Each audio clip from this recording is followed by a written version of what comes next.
at TFNB, your Bank for Life studio. Now, it's time for the SMOAK Show. Presented by IdealMRI.com. Premium quality MRIs, convenient, affordable. That's ideal. And by Texas Farm Bureau Insurance. We are Texas Farm Bureau Insurance, your insurance provider built by Texans for Texans. And we've been protecting families in our great state since 1952. TFNB, your bank for life, serving Central Texans since 1889. It's time for the SMOAK Show on 365 Sports with David SMOAK and Craig SMOAK. Craig is off today, and we head into the weekend. Hope you're doing well. Thank you for your patience with us yesterday. And I got a delay here in my headset, so let me take one of my ears off right here.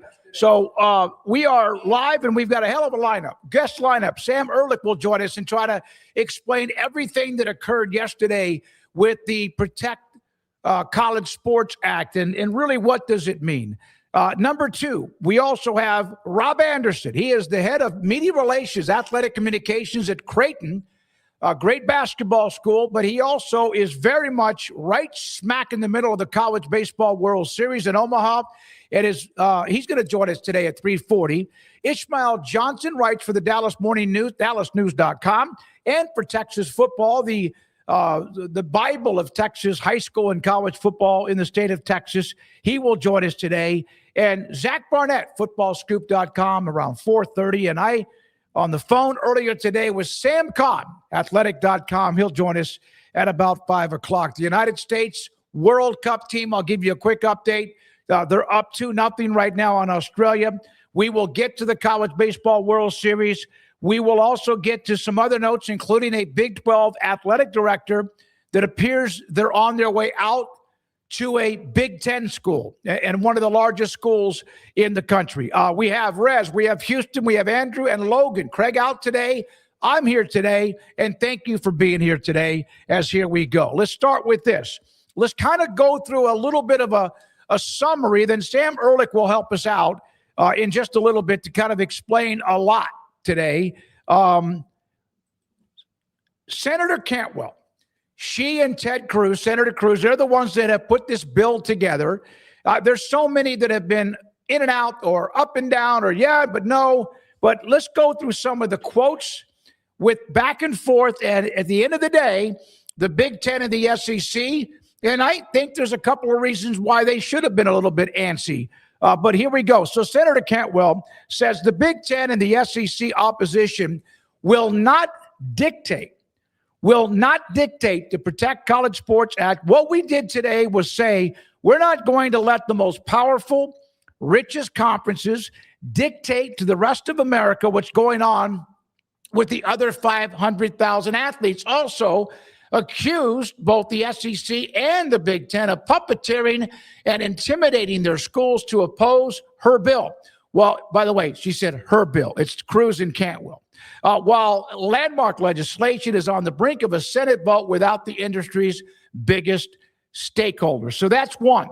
Now let's go to the next part of this. Amanda Kristovich yesterday was there and covering this as well, and we've had Amanda on many, many times. Randy Levine, he's the Yankees president and also an advisor to the President Trump, supports the Protect College Act. Look at this quote from him. The Big Ten and the SEC threw the kitchen sink at us trying to sink this. They weren't successful, so now it's time to come home, time to come back to the table. So you have that. So those are a couple of barbs at the Big Ten and the SEC. Now let's go to what Scott Snyder, who was going to be a guest with us yesterday and also was going to join us today. We're going to have Sam Ehrlich to kind of wrap all this up. Scott Snyder's response to Senator Cantwell's shot at the Big Ten and SEC. This SEC are powerful. This framing is so weird. I get the politics. The SEC and Big Ten are powerful. That's a fair concern. But they also do more than any other conference to fund the actual athlete experience, scholarships, participation opportunities, coaching, facilities, medical resources, and support for non-revenue sports. Rich and powerful doesn't automatically mean bad for athletes. Now, some might disagree with that. It all depends on where you look at this. And then you have this. The Big Ten and the SEC released a statement on Senator Cantwell's comments. That's a big, long statement. I'll give you a little bit of the gist of it. Senator Cantwell's characterization of the Big Ten and the SEC engagement regarding the Protect College Sports Act does not accurately reflect the process that has occurred. From the time the legislation was introduced, our member universities have been engaged, vocal, and collaborative in evaluating the bill and identifying ways to improve it. During the single 30-minute phone call provided to the Big Ten and SEC chancellors and presidents, Senators Cruz and Cantwell spoke for much of the discussion, leaving limited time for any institutional feedback. Nevertheless, both groups of university leaders identified positive elements of the legislation, encouraged to provide recommended changes and priority issues. Those recommendations and priority issues were submitted shortly thereafter. Unfortunately, as this is from the Big Ten and SEC, the Big Ten and SEC did not have the opportunity for meaningful engagement with Senate staff regarding those recommendations before the revised bill was released. As a result, many of the concerns and priorities identified by our universities were not adequately reflected in the revised legislation. So then you can, they have to give them a chance to come to the table. I saw it was Cody Campbell and maybe others that said, hey, we want the Big Ten and the SEC to come to the table and discuss this further. So I don't know if this is politics or maybe just talking. I don't know. But this is Greg Sankey. And yes, there have been times when I've wondered about if he says too much. He's a very powerful man representing the SEC. So here's what he responded when Ross Dellinger put up what I just read to you. So we are correct in our assessment. Interesting admission. And I look forward to actually seeing it in writing. Finally, that is from Greg Sankey. So there we are. You have the SEC and the Big Ten who are not on board. They do like what is in most of what you read or what is in the bill. But there are a couple of things that are like for them, no go. Are they automatically going to get their way because of who they are? No. But there's going to have to be some give and take here because it's going to go to the Senate perhaps at some point, maybe during the month of July. This is a lot of positioning, political banter, power struggles, egos, all of that, turf war. So then there was Senator Ted Cruz. This was yesterday after the vote. I love Texas and Texas A&M, but they are going to thrive and win national championships if we don't act. I'm not sure any other Texas program survives. I look around Texas and imagine a world without TCU, SMU, or Baylor, or Texas Tech, or Houston, or Rice. I want to say something here. If you could take that down, if you want, Rez. If you look at this, just look at college football. Please, somebody correct me if I'm wrong. Please, I have the chat room up, but please correct me if I'm wrong. Let me do this real quick. I'm trying to get there. We go. Okay. Go ahead and put that list back up there again, Rez, the names that Senator Cruz mentioned that may not survive. No. Go back to that. Thank you. I'm sorry. Texas has won, 4 national titles? They won it in 63.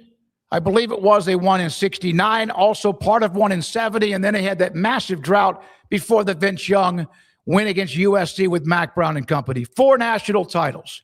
Texas A&M has won, and it's been so long I forgot, but it's almost 90 years ago. TCU and SMU, all those other schools have had moments. There has maybe among those other schools, I think TCU has a national title. I don't know about SMU. I think they do, but I know that Baylor and Texas Tech, Houston, and I don't think Rice have a national title in college football. So it's not like they've been doing much when it comes to national titles in football only. I know it's easy to pound on the Big Ten and the SEC. I also know why people sometimes look at them as the big 800-pound gorillas. I also know that there are people who get a little bit upset about some of the bigger, more powerful places like Texas or A&M or Oklahoma or Ohio State or Michigan or Alabama or Georgia, et cetera. But you know what?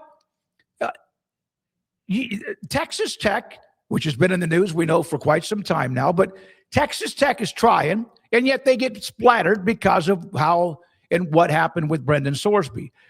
Baylor made a push, and then that fell apart. The 2021 Baylor team would have been in any kind of playoff above 4 teams when they had that 12-2 team, but they didn't get there. Bryles had a couple of teams or so that were right there on the cusp, but they didn't do it.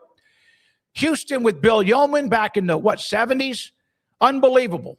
But they were not really in a position to play for a national title. Rice has had their history, but it's been forever ago. Same thing with SMU. They had the teams in the Pony Express or whatever. We know what happened in the end when they ran into a proverbial brick wall for what now in this day and age is legal when they were paying players and got caught and they got the death penalty. But they had a history before that. And TCU, Sammy Baugh, Davey O'Brien. So they have a history, but to act as if they're just going to dry up and fall apart, they're not. I remember, and I know he's no longer the AD at Baylor, but I remember asking Mack Rhoades back when the first split, I guess it was when Texas and OU decided they were going to join the SEC and all of that went down. I remember asking Mack Rhoades, you can't afford not to be a part of the arms race. You didn't build that brand new stadium off I-35, even though it's not a large stadium, but it's beautiful. You didn't build that so it could end up having like some Roman cathedral that has got weeds spilling out the sides of seats and concrete. You have to do this. You have to survive. You've put too much money into it. And even before him and all the other, they've put too much money. TCU has put too much money. Texas Tech has put too much money, even now, of course, at another level. Rice at times, they've kind of been, where did they go? They're battling up the hill. Houston has a chance now that they're a part of the Big 12, Willie Fritz. And then SMU, they made the college football playoff. Say whatever you want. They were in the college football playoff the first year as a part of the ACC. And Texas Tech in the playoff last year, although they didn't score in that opening game and lost to Oregon. But to say that Texas and A&M are going to thrive and win national championships, I get what he's trying to say.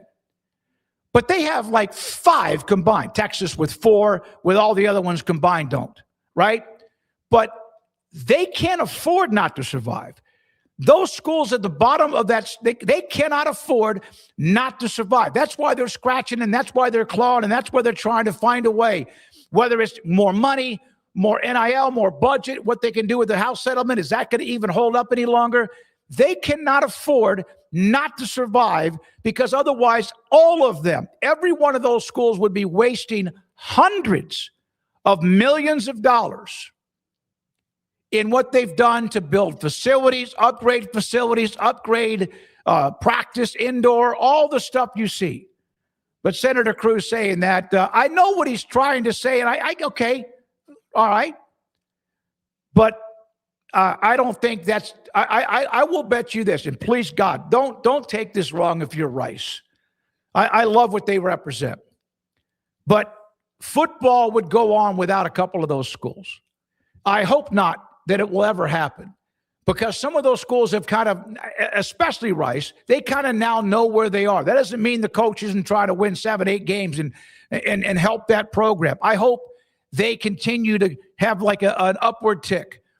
The others, SMU got a big time save when the ACC and all that started to fall apart. The Pac-12 started falling apart. The ACC and Big 12, Big 10 all benefited from it. All the other ones are doing what they can do. They are only who they are.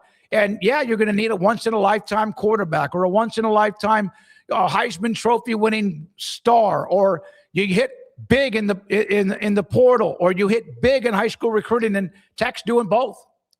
So I wanted to read that because it's a really nice comment, makes him look like he cares about everybody else. But Texas and A&M, they're going to win a lot of national titles. But they've won a bunch in all the other sports. But in football, it's not like they've just like grabbed a bunch.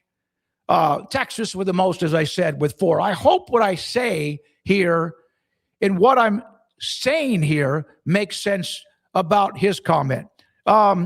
We have the Big Ten and the SEC. They're fighting this thing. They have a lot. They've got a war chest, so to speak. And so I as much as maybe you could say they're selfish, and I have said at times that they are, they have gone out and grabbed a lot of that land and a lot of the whatever eyeballs, and they have positioned themselves in a really good way. And just because it might be better for everybody else, if they give in a little bit, that doesn't mean they have to give in a lot of bit. And so this thing, I don't know, it just seems like this is going to have some momentum, and then it's just going to, like, it's not going to work out. I hope it does. Sam Ehrlich will be able to help, I hope, explain quite a bit about what happened yesterday and what needs to happen moving forward. Jason Kelly, this is a really cool comment he made. While the bill, the Protect College Sports Act, doesn't explicitly prohibit power conferences from adding more group of 6 schools in writing, it absolutely will prevent any more G6 schools being promoted in the near future, at least for the next decade or two. The only power conference path that G6 or group of 6 schools had was the destabilization of the ACC. This bill will explicitly prevent that.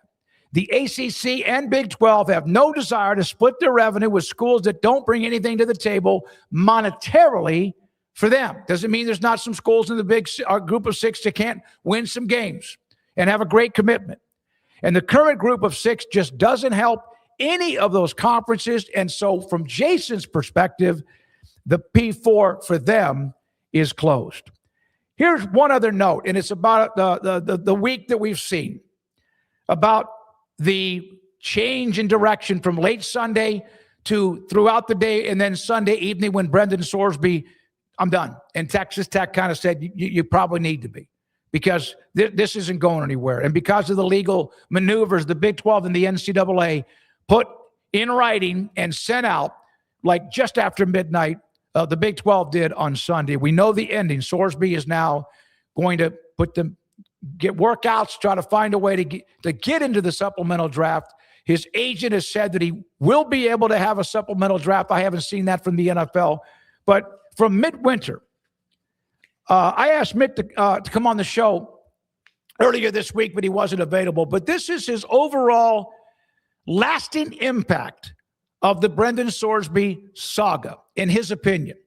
It's really galvanized people to want to get some model, whether that's a model that is governed by a federal law or some other model. If it's employment, collective bargaining, or something similar to that, people just want to get to a place where every rule is not going to be subject to a lawsuit and where there's certainty about the rules. So there's not just constant litigation and trying to get around the rules all of the time. That was one of the best summaries I've seen from anybody with what happened earlier this week with also Brendan Sorsby. Rez, do we have Sam in the portal?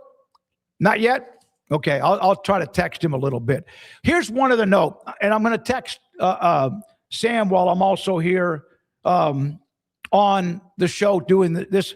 Arizona Athletic Director Desiree Reed Francois, who has, at times, I've seen stories about how Tommy Lloyd, the very successful and popular men's basketball coach, and Reed Francois, they don't get along well. Those are reports from multiple people that cover Arizona. And in fact, his new contract, he reports to the president, not the AD, the president. But so there's been thoughts about Desiree Reed Francois. I'd never met her. I cannot tell you how many times I asked for her to be a part of the show through their athletics communications, never got it done. And now it looks like she's on her way out. Listen to this. You can say whatever you want about her. She's a finalist for the job at Wisconsin. That's as big as it gets when it comes to student body and all of what they do. She is involved with 2 others currently. And so it looks like Arizona will be looking for a new athletic director. And I'm going to just sneak this in there. You heard me mention Mac Rhodes earlier, and Mac had a really horrible 2025 in the way it ended. He's an Arizona graduate. I don't know if enough distance has occurred. I don't even know if they would be interested or would he be interested. But that's something to keep an eye on with, in fact, Arizona looking as if they're going to need a new AD. Sam Ehrlich joins us. He works he writes a lot about sports law, litigation, and more. We've had Sam on before at Boise State University. Sam, thank you very much for your time. Of course, David, my pleasure. Hey, buddy, good to have you. How would you describe the Big Ten and SEC? Maybe they've given a little bit, but they don't want to give in what we know they don't want to give or give in. It looks like there was movement yesterday. There was a vote yesterday. It went 19-9 or 19-8, and it's going to maybe in July go to the Senate. But then I see all of this, but. Explain to me what happened in your opinion. Well, a few things happened. For one, there were just a lot of amendments, a lot of changes to the bill that, if anything, not only would kind of crystallize the SEC and the Big Ten's dislike of the bill, given that the amendments did nothing to really kind of change a lot of their concerns, including, they really don't like the idea of revenue sharing. They really don't like the idea of having a private cause of action in the bill for things like health and safety issues and ensuring that athletes are not kind of shepherded into particular majors or particular academic programs. But also there, some of these amendments even did, even in some ways ticked off Big 12 and ACC and Pac-12 and Mountain West schools as well, because and really there's just a lot of questions right now kind of going around about exactly what these amendments are intended to do. They're a lot of the conversation yesterday was about super leagues and the idea that we're going to kind of freeze conferences in place, which I think a lot of people aren't happy about, because for one, it kind of disallows conferences from being able to from being able to expand, but also too for schools kind of below that in the group of six. At least the way this language has been read so far, and the actual text is now for us to analyze it. But a lot of people have taken this to read that G6 schools wouldn't even be able to move up to the Big 12 or the ACC, provided that they're over this $700 million revenue level. So Boise State is where you are. We know Jeremiah Dickey, a great friend of the show, knew him when he was at Baylor and prior to that, and he's done a great job there. What was it? I mean, school's out. I guess there's summer school. I don't know exactly what's going on campus, but what was the mood, if you know or have talked to anybody on just the Boise State campus? Because when you look at the next level, and there may not be another program, whether it's Boise State or Memphis, we've been down the list, or USF or whoever. What would the mood be right now at Boise State? Yeah, I haven't been on campus, so I wouldn't necessarily be able to speak to the mood on campus. But I do follow a lot of Boise State fans on Twitter. I'm pretty well connected to that fandom community.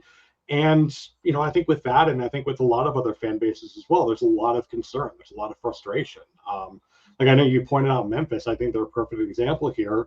They tried to give the Big 12, I think it was $250 million to move up last year, and now not only was that rejected and something where Memphis maybe was thinking, okay, well, it doesn't work right now, maybe it'll work in the future, but it's something where federal law might actually preclude them from being able to do that. And again, it's a little unclear whether it actually does that. I think a lot still needs to be unpacked and the language has to be analyzed. But the way it's certainly kind of going, I think there's a lot of Memphis fans who are concerned. There are a lot of Boise State fans that are concerned because the idea of social mobility, of being able to move up in a conference like Houston did or Cincinnati did or UCF did, it would essentially be completely cut off. We brought up when they had the Kentucky Derby, and of course, what a great finish it was, and a first ever female trainer and a horse that then came back and won the Belmont at the end. But that time period brought up the story about horse racing having federal help, intervention, whatever, government. And not all the stories were very good. In fact, some of them were like maybe they made a mistake. Is that a concern if they get involved with college athletics? Oh, 1000%. And in fact, I've written pretty extensively at this point on a lot of comparisons between the efforts of a lot of people in college sports to have the federal government come in and help college sports, and kind of the similar effort that happened with HISA and the Horse Racing Integrity and Safety Act, and how Congress kind of stepped in to help horse racing. For one, there have been just a lot of complaints about HISA's kind of applicability and the way that HISA has really kind of been interpreted, being operated, and really, and this goes into my second point, the fact that it had to be amended to allow the FTC to basically oversee every little thing. And yeah, that gets into my second point, which is that courts have found and are still finding to a certain degree that HISA is actually unconstitutional. The way that the federal government in that bill, in that act, delegated authority to a private entity with this new kind of creation, violated something called the private non-delegation doctrine. And I'm sure you don't want me to spend an hour talking about the particulars of this constitutional statute, but it's pretty straightforward.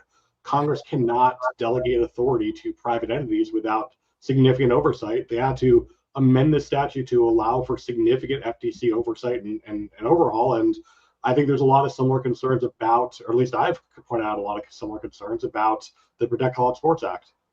Sam, sometimes we cover a story, and we've covered this for a long time, or whatever story it is, and sometimes we forget to reset and let everybody know what we're talking about. And obviously, the House settlement was about a little over a year ago. It was supposed to be the end all. It's not. There are still lawsuits. There are still eligibility issues, whether it's Trinidad Chambliss at Ole Miss or the one with Brendan Sorsby under different circumstances. There's still concern about the money, how schools are paying for NIL by taking money out of the university funds, all of this. So I want to reset. And I'm not that smart when it comes to this, but I want to reset for not only myself, but also for our audience. Why can't college athletics have collective bargaining? That's a really, really good question. And there's two answers to that. There's the complicated answer and there's the much simpler answer. I'll start with the complicated answer just to get out of the way. The complicated answer is that the National Labor Relations Act, which is the governing federal labor law for this country, doesn't allow jurisdiction. It doesn't provide for jurisdiction over public institutions, over public employers, which of course includes state schools like Ohio State and Alabama and Boise State, and a really wide variety of different schools. I think more than half of NCAA Division I schools are public institutions, and so yeah, you'd be able to assert jurisdiction. You'd have the NLRB assert jurisdiction over schools like Northwestern, who of course was subject to this, over the Ivy Leagues, over Notre Dame, over Stanford, but that's a very limited pool of schools and certainly does not cover the wide gambit. The other schools, the public schools, would be governed by state law, and a lot of states explicitly outlaw public employee bargaining or outlaw public employee unionization even as more of a root thing. So really, there just have to be a lot of state laws that would have to be ironed out. You'd have to get a lot of state legislatures on board, or find some creative solution where you have some sort of joint employer scheme with a private employer at top, where you're essentially taking over, you're essentially having private entities like the conferences take over kind of control over these athletes, and it's just a scheme that I don't think anyone necessarily wants. So that's a complicated answer, but there's also the simple answer, which is unionization starts from the employees. It does not start from the employers. The employer cannot say, you're unionized now, and we're going to collectively bargain with you. There has to be a union first, and as of right now, the vast majority of athletes are not interested in unionizing. Yeah, and why would they? They have everything. I know that Sorsby lost his case. That was a very complicated one. Not every eligibility case is, yes, you can come back for another year.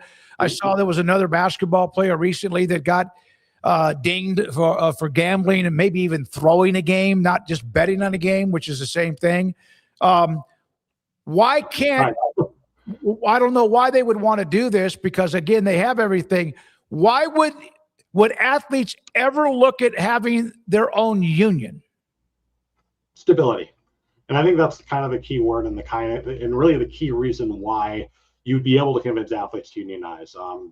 I think to a large extent, the idea of, well, why would athletes unionize? They already have everything.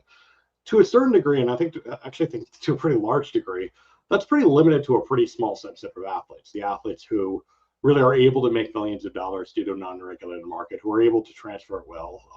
But I think for a lot of athletes, and probably the bulk of athletes, and especially if you go down beyond just football and men's basketball to other sports as well, there's a lot of athletes who have a lot to gain from unionization collective bargaining. They're able to crystallize health and safety rules like those that would be in the Protect College Sports Act.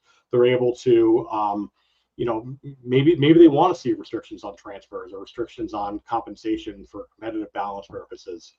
And ultimately, we see this kind of thing in union labor activity all the time. I mean, we go back about a decade ago with the NFL and the NFLPA with that lockout.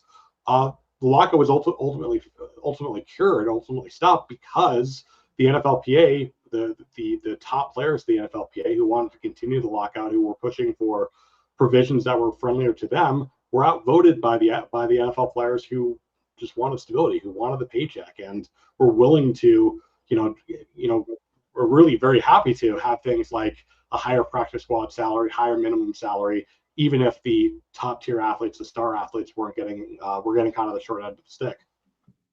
Last thing, and thanks for your time, Sam. Sam Ehrlich with us, writes and talks and analyzes sports law, but so many other things legal as well at Boise State University and beyond. What's going to happen to this? They're going to get this thing into the Senate is sometime in July. Do you think, is it DOA before it gets there, or is there a chance? I think regardless, we are running out of time. We have the midterms coming up in November, and I think we all know for several months, ahead of midterms, people, Washington D.C. is going to shut down. You're not going to have really any kind of movement in Congress, and you're going to see a lot less appetite to have bipartisan bills like the Protect College Sports Act, because neither side necessarily wants to give a win to the other side.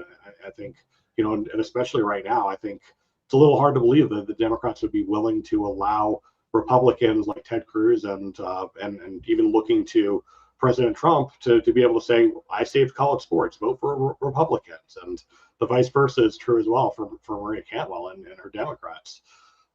So I think at the end of the day, we saw it pass the Senate Commerce Committee. We're going to see it go to a House vote potentially. I think there's a lot of confidence in the Senate that there are votes to pass it.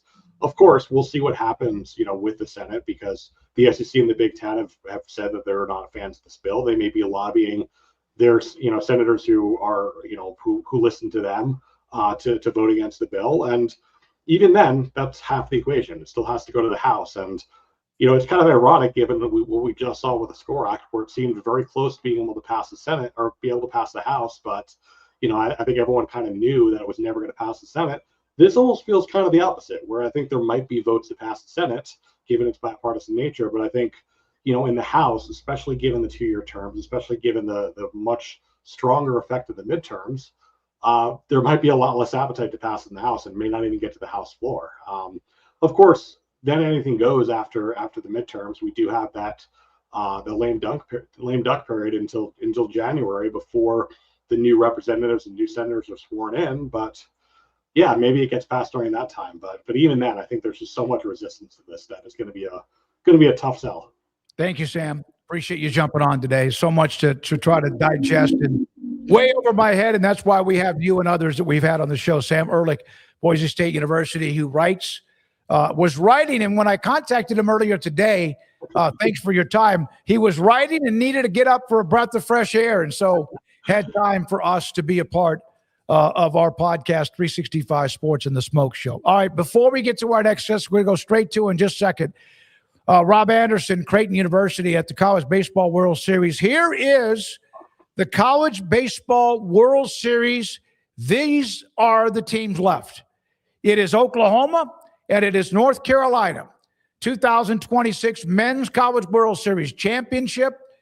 It's been a while for OU back in the 90s, and North Carolina's been there a couple of different times close. OU won back in the 50s. OU's on a heater. There was nothing you could have seen with them that would have given you they got a puncher's chance, because you have to win more than just like a punch, and they are on a heater. North Carolina's been rolling too, and we're now joined by Rob Anderson, Director of Athletic Communications at Creighton University, who is right smack in the middle of what is my hometown of Omaha, Nebraska, where I was born at Offutt Air Force Base. Rob, how you doing, sir?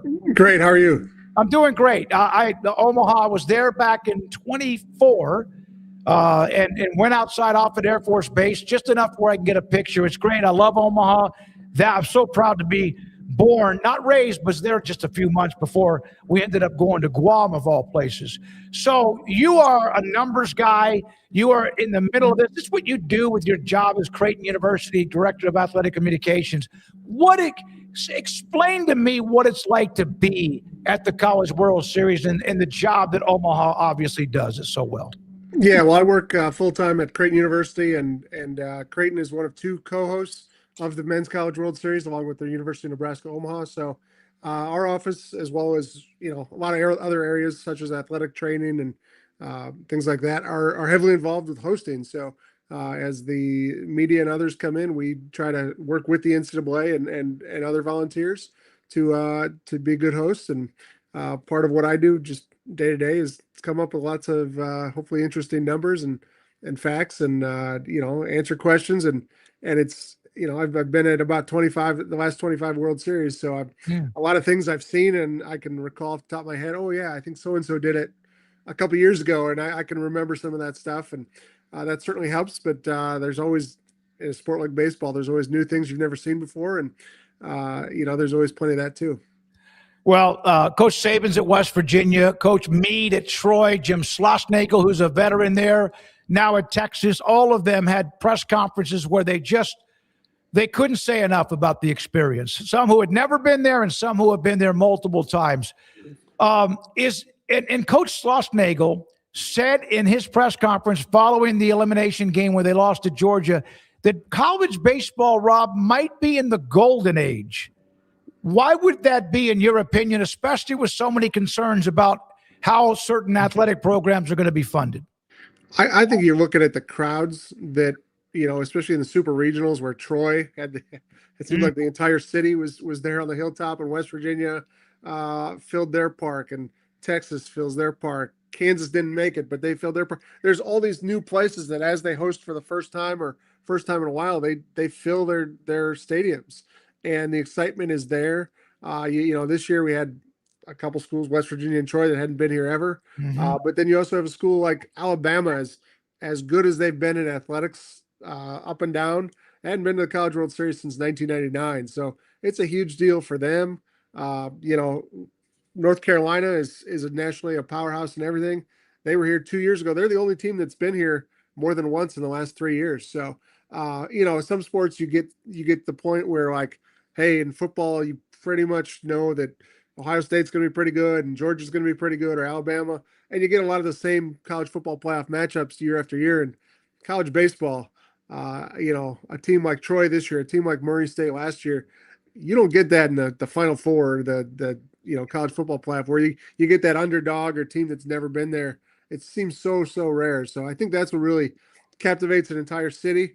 Baseball's a long season, and there's the conference tournament, then the regionals, then the super regionals, and just it snowballs, and the momentum really builds and builds, and you get great turnout, and you get so many people that, hey, I've always wanted to go to Omaha. I've never been to the College World Series, and it's a great opportunity for them. You know what? I'm going. My team made it. This is the chance.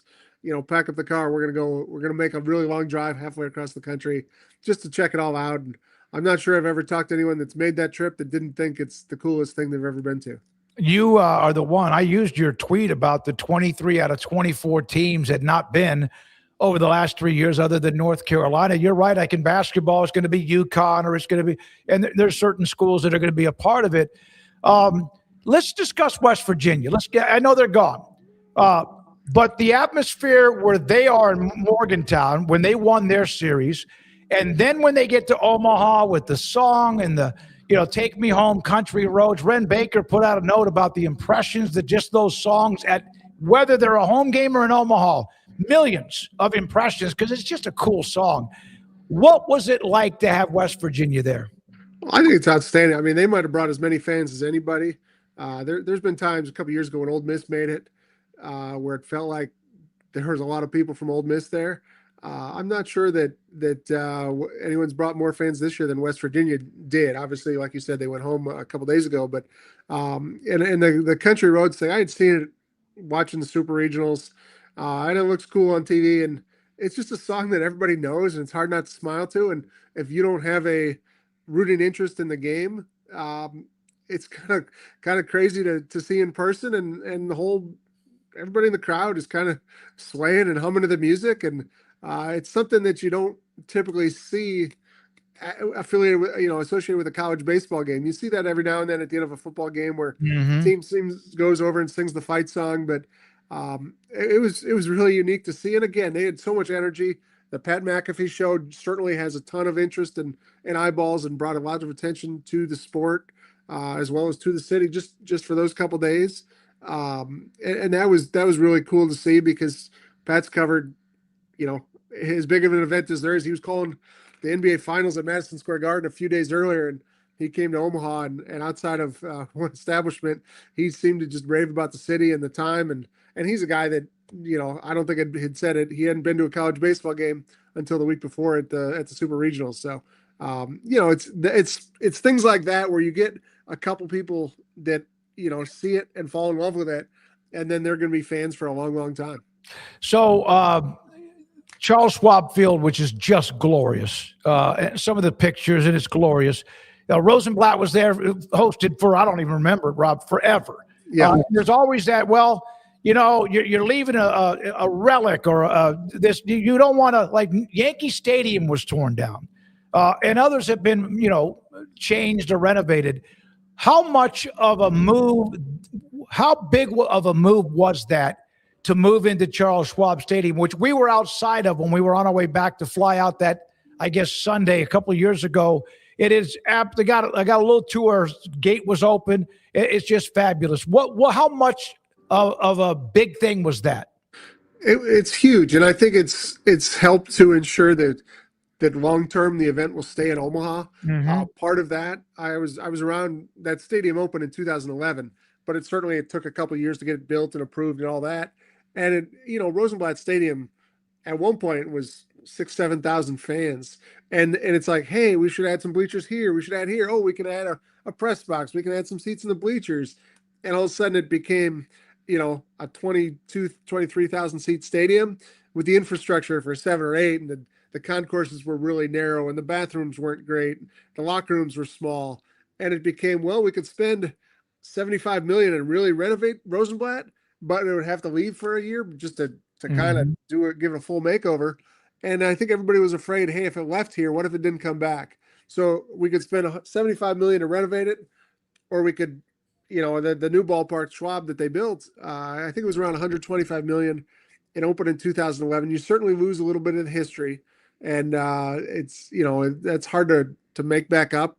But what the NCAA did is they built, combining with Omaha City Leaders, Creighton, because Creighton plays their games there too in the regular season, is they built a ballpark that suits their needs. So you've got the world's largest dugouts and photo pits, and you've got not only 2 locker rooms, but you got another locker room on each side of the field for like a holding room, so that when the first game of the day is playing, the teams that arrive for the second game have a place to put their stuff down and hang out. You've got hitting cages underneath.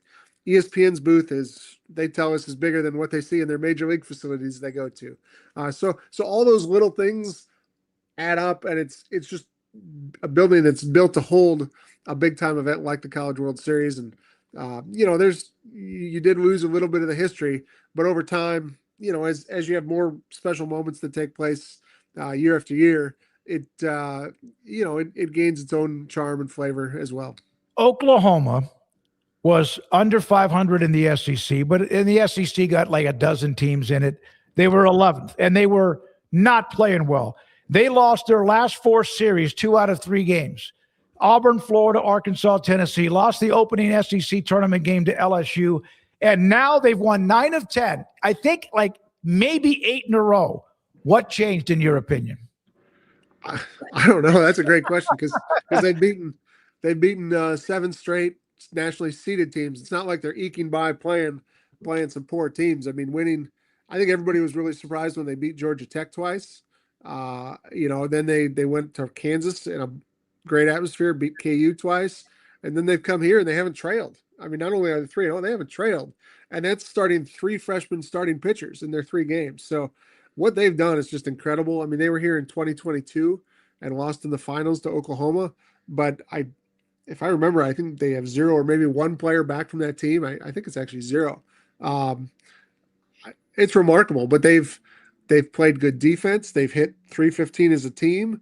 Their ERA is 1.67. So they're doing all the things right. And the other night they had 5 homers, and it was 2 different guys had 2 homers, and coming in, both of those guys had 4 for the entire season. So in the Super Regional, it was all about Taki, and then they get to Omaha, and they're just every single guy up and down that lineup's been tough to get out, and their freshman pitchers, man, they've been outstanding, and they don't give up a lot of free passes, and they make you earn it. And in a ballpark like that typically does not give up a lot of home runs, it all starts with pitching. Yeah, they really have, and they are melting the baseball with the 5 home runs. And then North Carolina, they're in 06 and 07. They've never won it. They have, as you mentioned, they're one of those programs like Texas, Stanford, and 3 to 5 others that are good across the board. Not every single sport, every single year, but they're really, really good. The great commitment they have. And they just, the ACC, Georgia Tech was obviously good, and Oklahoma knocked them out. But your thoughts about where the Tar Heels are right now?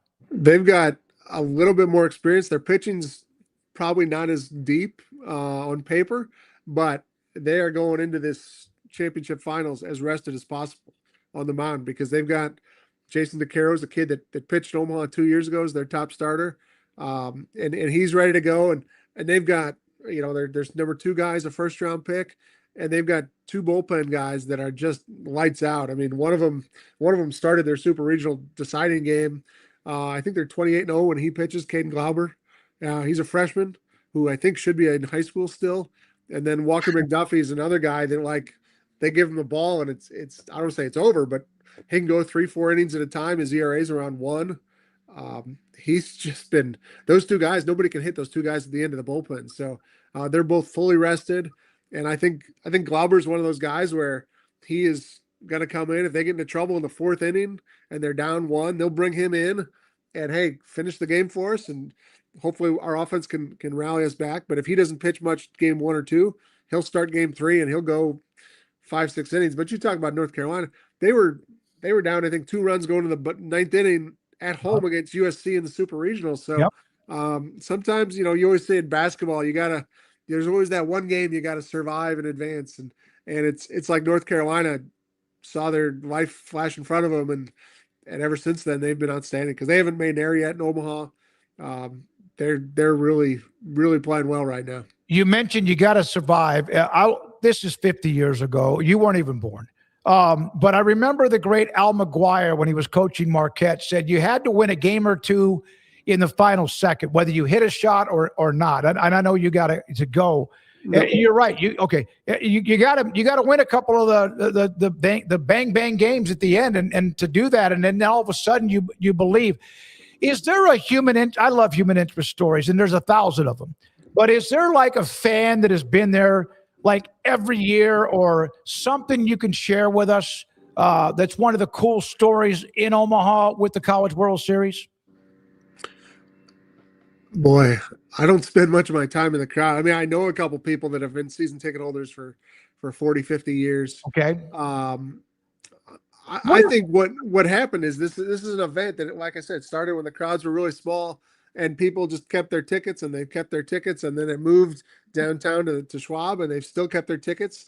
And it's at the point now where there used to be a waiting list for tickets, but nobody would give up their tickets, so they don't even take new people on that waiting list. But there's 2 people that run the elevators to the media, which again, I realize most people don't take those, but it's anybody on the suite level or the press box, which is the level above. And it's two people that it's a husband and wife combo. They were married 63 years ago. One was a former principal in Omaha that knows, half the people in the elevator. He's been their principal or their kid's principal or their grandkid. Like, he knows everybody, and every single time he's got jokes. It's hard not to like that. It's kind of the welcome to Omaha. These people, these fans get in, they're all eager to see baseball, and he's giving them a joke, and hey, you guys enjoy yourself. Make sure you have your tickets ready. They're going to scan you again. Like, just little things like that. The old charm that Midwest nice as we call it. And I think it's somebody like Ike and Henrietta Payne that are there and always greeting you, always a happy, positive attitude. Nice to see you, kind of thing. All right, I got to wrap up with Greg McDermott is out. He's gone. What a run. We're actually located physically in Waco, and I remember Creighton, Baylor, and those games. And then obviously McDermott has just had an incredible career, but now he's retired. Creighton Blue Jays basketball is good. I mean, you don't have a football team, you're good. How much pride is there in what they do in men's basketball? A ton. I mean, like you said, we don't have football. We're in the Big East, and we've got more wins in the Big East in the last 6 years than anybody. More than UConn, more than Villanova, more than you name it. Like Creighton's been that good. They've been to a couple Sweet 16s and Elite Eight. And it seems like we run into Baylor in the postseason. Mm-hmm. Doug McDermott's final game was against Baylor. And then a couple of years ago to get to the Sweet 16, yep. Creighton beat Baylor in Denver, I think it was. So we played in Las Vegas last year. It seems like our paths are always intertwined. But for Creighton, I mean, basketball is their big revenue producer. Creighton's been top 10 in the country in attendance the last 10, 15 years. They play in a 17,000 seat arena that's just on the other side of the parking lot of Charles Schwab Field. It actually, same parking lots are used. That is, I think if you talk to Greg or Dana Altman, the coach before that, both were at Creighton 16 years as the head coach. What they take a lot of pride in is that they have been consistently good. It's not, hey, we had one good year, then we dropped off. I think the stat is 25 of the last 27 seasons. Creighton's had 20 or more wins. And last year was one of the blips on that where probably our best player going into the year got hurt in the fourth game and never returned. And even then, the Creighton still made the postseason. And then the other exception to that year was our second year in the Big East, where we had, we were really good in the Missouri Valley. And our first year in the Big East, we still had Doug McDermott and a whole bunch of guys that were outstanding.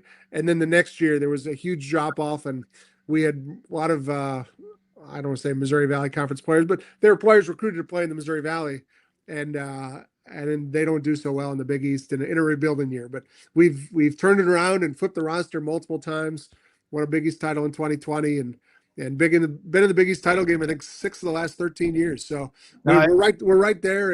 And back a couple of years ago, we were a second away from the Final Four. We got called for a hand check foul in a tie game with a second left, and that's going to sting for a while. Yeah, but the old hand check foul. Then I wrap it up with this: the tournament is expanding. I'm against it. I mean, it was fine. It seemed like it was perfect. I don't know if anything's more perfect the way it's set up than the college baseball playoffs with the regionals, and then if you win, you get a chance to have the super regionals. If you don't, and it just seemed like it's been flawless with no controversy. I'm not saying a call or whatever, but just basically it's been flawless. What are the thoughts from a school like Creighton when it comes to the expansion of the tournament? Is that a good thing or not? I think, most people in Omaha are mostly worried about what goes on for the College World Series and how does it affect them. I know there's been a little bit of a push to, instead of doing all these regionals, what if we had 32, or the first weekend, if we had 64 teams with 32 best of 3 series, so that they could move the excitement to more places. I think that would be a little bit of a challenge for ESPN to try to broadcast everything and all that. And you don't get as deep into your pitching, but I think what's really cool, and it's kind of underrated about the NCAA baseball tournament, is the first weekend is all these 4-team regionals, and the team that advanced goes on to a super regional, which is a best of 3. And then when you get to the College World Series, there's 8 teams. There's 2 brackets of 4, where they play essentially a regional, and then if you win, like where we're at right now, you're playing head to head a best of 3. So it kind of meshes what you do the regional weekend with what you do the super regional weekend to decide a national champion. So sometimes, sometimes if you have an outstanding starting pitcher or 2 outstanding starting pitchers, you can get through a super regional. But to win a regional where you need 3 arms and usually a couple more than that, you really got to have some depth. And I think that's what's really cool about the event. I wouldn't change a thing, but they don't ask me. But I think it's a great format now, and I don't know why you'd want to change it. I agree 100%. I agree. It just seemed like it was so smooth. You have some upsets. Not all the top 8 seeds win. We saw that. And then, you have a chance for somebody to get like you do in the NCAA basketball tournament. You have a chance like Oklahoma to get red hot, or Troy or West Virginia. Rob, good luck the rest of the weekend. I know that you got maybe 3, but at least 2 games, Saturday, Sunday, and maybe on Monday. Is that right? Yeah. Yep. And afternoon game Sunday on ESPN. You do a great job, and thanks for your time from here. Yes, not to correct. Sunday would actually be ABC. So that's not ESPN. That's changed the last few years too. That's a much bigger audience, and that again, that shows you how much the sport has grown that they're putting this game on ABC. But yes, tomorrow night on ESPN at 8 p.m. Eastern, then Sunday afternoon and Monday night if needed for all the marbles. So it'll be fun. Thank you. Appreciate your time. Rob, have a good one. Great stuff from Rob at the College Baseball World Series at Omaha. They're down to Oklahoma and North Carolina. And OU was 14-16 in the SEC. They lost 2 out of 3 the last 4 series to Auburn, Florida, Arkansas, Tennessee. They were in a free fall, then lost to LSU in the SEC tournament. And LSU, of course, had a terrible year for their standard, or even terrible. And then OU gets into the tournament. They end up coming back after losing to Georgia Tech to beat them, I think, a couple of different times, and are now 9-1 since the tournament began. All right, when we come back, Ishmael Johnson from the Dallas News and does work as well covering high school football. He's been covering the hell out of the World Cup. We'll update you on the United States and Australia and more. But one of the note about Ishmael that I want to get to when he's back with us when we take a break here is there have been some stories out of Dallas and Fort Worth of high-level, great high school players who have been ruled ineligible by the district executive committee. One of them out of North Crowley, who was at Euless Trinity, in fact, just committed to Texas as one of the best players in the country. We'll get to that, plus Nussmeier, a quarterback name, as you know, his dad and his brother, and now him. He was ruled ineligible. We'll get to that and bring up what's going on. I've covered Texas high school football 45 years, so I've seen these things happen before. This is the Smoke Show, and this is 365 Sports.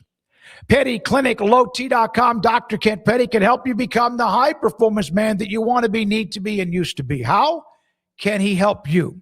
1 out of every 3 to 4 men have symptomatic issues of low testosterone. Maybe that's you. What are the symptoms?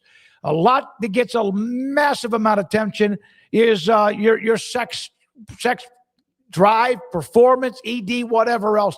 That can be low T. Also, your energy, you're lethargic and you're in pretty good shape and you're normally pretty up, like hyper and energetic, but something's missing there too and you're not sick. So Dr. Petty, contact him, pettycliniclowt.com. He will set you up to get your blood work. He gets the results. He'll take care of that appointment, get back in touch with you, and if your T level is too low, he can put you in a program to kind of give you a kickstart. pettycliniclowt.com. Broker is your Lennox Premier dealer. Right now, qualified buyers can make no payments and get no interest financing for 12 months on a new Lennox home comfort system. Conditions apply. Call Ray Broker Air Conditioning and Heating Specialists for details and a free estimate. The reason that their service is outstanding because the people they have working, behind the desk and the folks working out in the garage, taking care of business. And they give you a date, they give you a time, and they're spot on, and they're professional, they take care of it, and they answer all your questions, and they're fun to work with. Like Alan Samuels always said, Waco has a lot to offer, and so do we at Alan Samuels Dodge, Chrysler, Jeep, Ram, Fiat. Come by, let's be friends.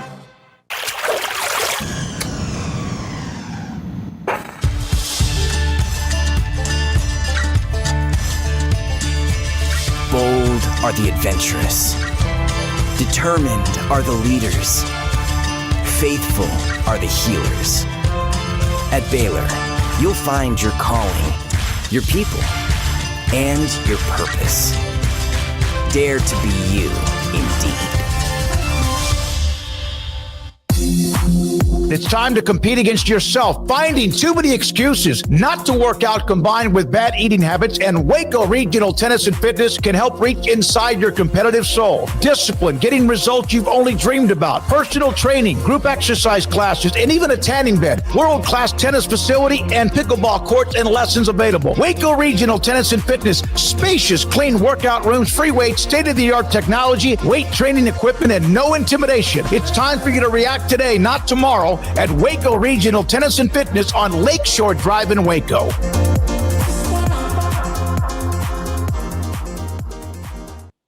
Serving Central Texas since 1889, TFNB Your Bank for Life takes pride in being more than a bank.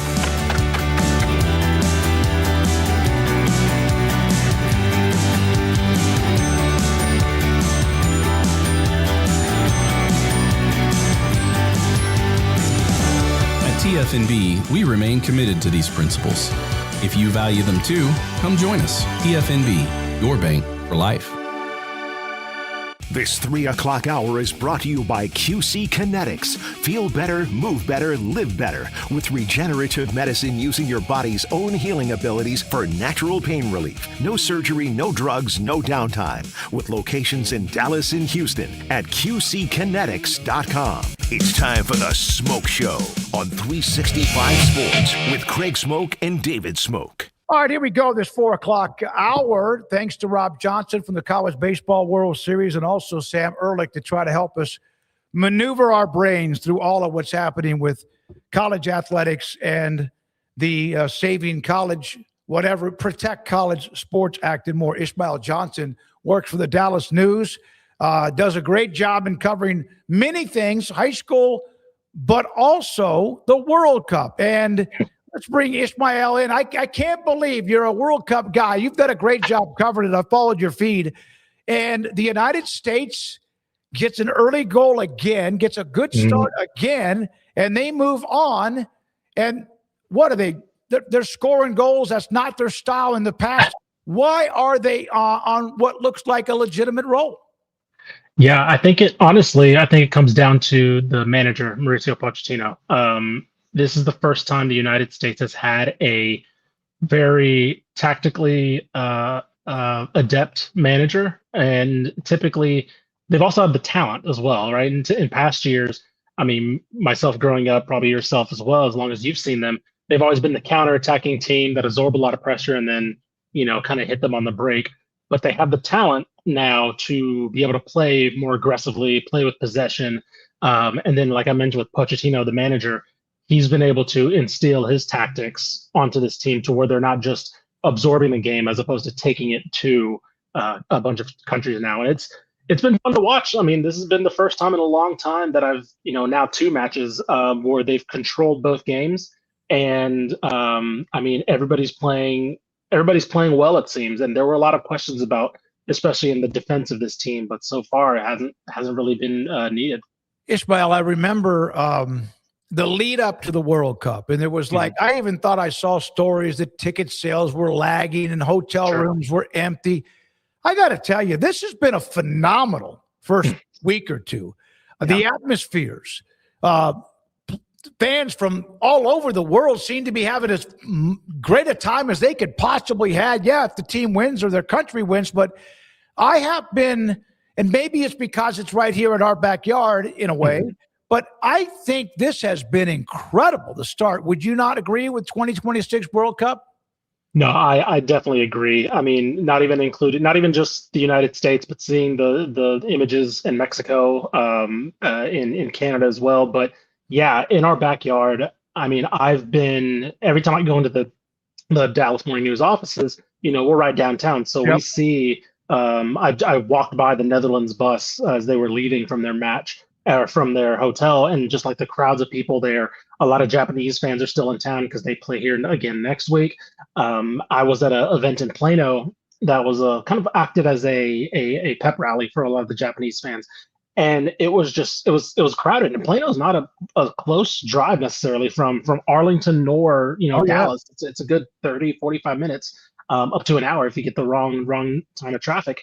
And they all flocked there, and it was a bunch of blue Japanese jerseys, and it's been really cool. Genuinely, I went to a watch party last night downtown for the Mexico game, and it was just countless fans of countless Mexican fans, South Korean fans as well. It's been a kind of like, obviously there's been a lot of unrest and there's been a lot of turmoil around the world, not just in this country, but it just shows that like amongst the people, like there is still like an affection and a natural love there amongst the actual people of those countries. The Japanese videos about them and how locked in, but also the trash bags that James Winston was there. I'm 67. I don't think I'm jaded by any means. I love this country. I know there's warts, but I love America. But I also lived in Japan 4 years. My dad was in the military, and I lived there for a long time ago in the 70s. And I loved being there. It was a wonderful experience for me. And I'm so glad that and I think I've seen stories about that before, but it's cool, the cultures that we get to learn more about that perhaps no one ever knew existed. Yeah, 100%. I mean, them bringing their customs over here, them being willing to embrace our customs as well. Similar, like I think the thing that I've loved the most is that things that we have taken for granted are like novelty, right? And something as small as like having barbecue, access to barbecue, right? There's so many videos of Japanese people trying Texas barbecue and trying Texas brisket.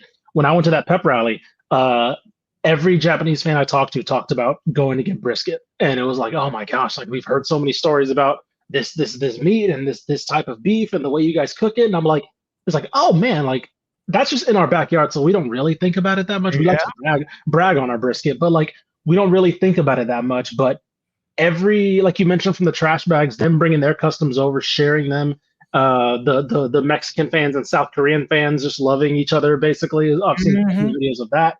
It's been really cool to see a real genuine melting pot of cultures again. Like you mentioned, there's been a lot of warts around, but like I said, amongst the people, it's been really, really heartening. And I think there was some rightful hesitations on how exactly this event would go. But knock on wood, things have been really, really great so far. How about Freddie, the German soccer fan? Yeah, he's a celebrity now, right? Yeah, I think he's kind of wearing out, but I mean, everybody, a little bit, yeah. I started following it, and then of course some others tried to play on that because I might be able to get a free presidential suite or whatever. But that was the innocence as well. That's part I think that's really made me get tickled in watching what he. Like Buc-ee's and all the other stuff. It's just cool, man. Everybody's going to Buc-ee's. Everybody's going to the Texas Roadhouse. People want to go to Texas Roadhouse. And it's just like, oh, okay. Like it's, like you said, the innocence of everything. It's been really cool to see. I mean, like I said, when I'm walking through downtown and I saw a group of Dutch fans the other day and they were just trying to find a Chick-fil-A. They're just trying to find like little things like that, where it's just like, oh man, like, yeah, this is how I would act if I was in the Netherlands, right? If I was in Japan, I would be going to their chains and seeing what they're like. So yeah, it's been really fun. All right. I also sent a text to you about coming on to discuss what's going on. Dallas Fort Worth's not the only place, but one, John Meredith, the incredible football player, cornerback he's at North Crowley, was at US Trinity, committed to Texas today, is a top 5 player in the country. But he has been declared ineligible by the district executive committee. Nussmeier, from Flower Mound Marcus to Denton Ryan, quarterback. His dad, we know about him. His brother, we know about Garrett, declared ineligible. I've been in this high school coverage for 45 years, so I've seen these stories. Sure. I know about where you got to go check the kid's electricity. Is it on in his house that he says he lives at? All that. Is there a house there? Is there even a house there? Who actually's name is on the electricity bill? I mean, it's been and maybe it looks like an uptick because of the 2 star names, and they're not the only ones. What's going on? Yeah, I think number one, I think you are looking at the high profile names, John Meredith and Colton Nussmeier. Like you mentioned, Colton Nussmeier, I believe, might be the top rated quarterback in his class, or at least in the state. Definitely John Meredith, the top overall recruit in his class in the state. I think so. That's one. I think 2, you're looking at juniors transferring for their senior year. I think that's another thing as well. There's a lot more suspicion when it comes to like, okay, why now, right? As opposed to maybe when you're a sophomore, or as we've seen, a lot of times when you're in middle school, right? You kind of a lot of people see them when they're younger and they make a move before they even get to high school. So there's not much noise at all. And I think also, I think there is some cracking down a little bit, right? I think now let's be clear, there are other transfers that are going to go through, and they're going to get cleared by their DEC.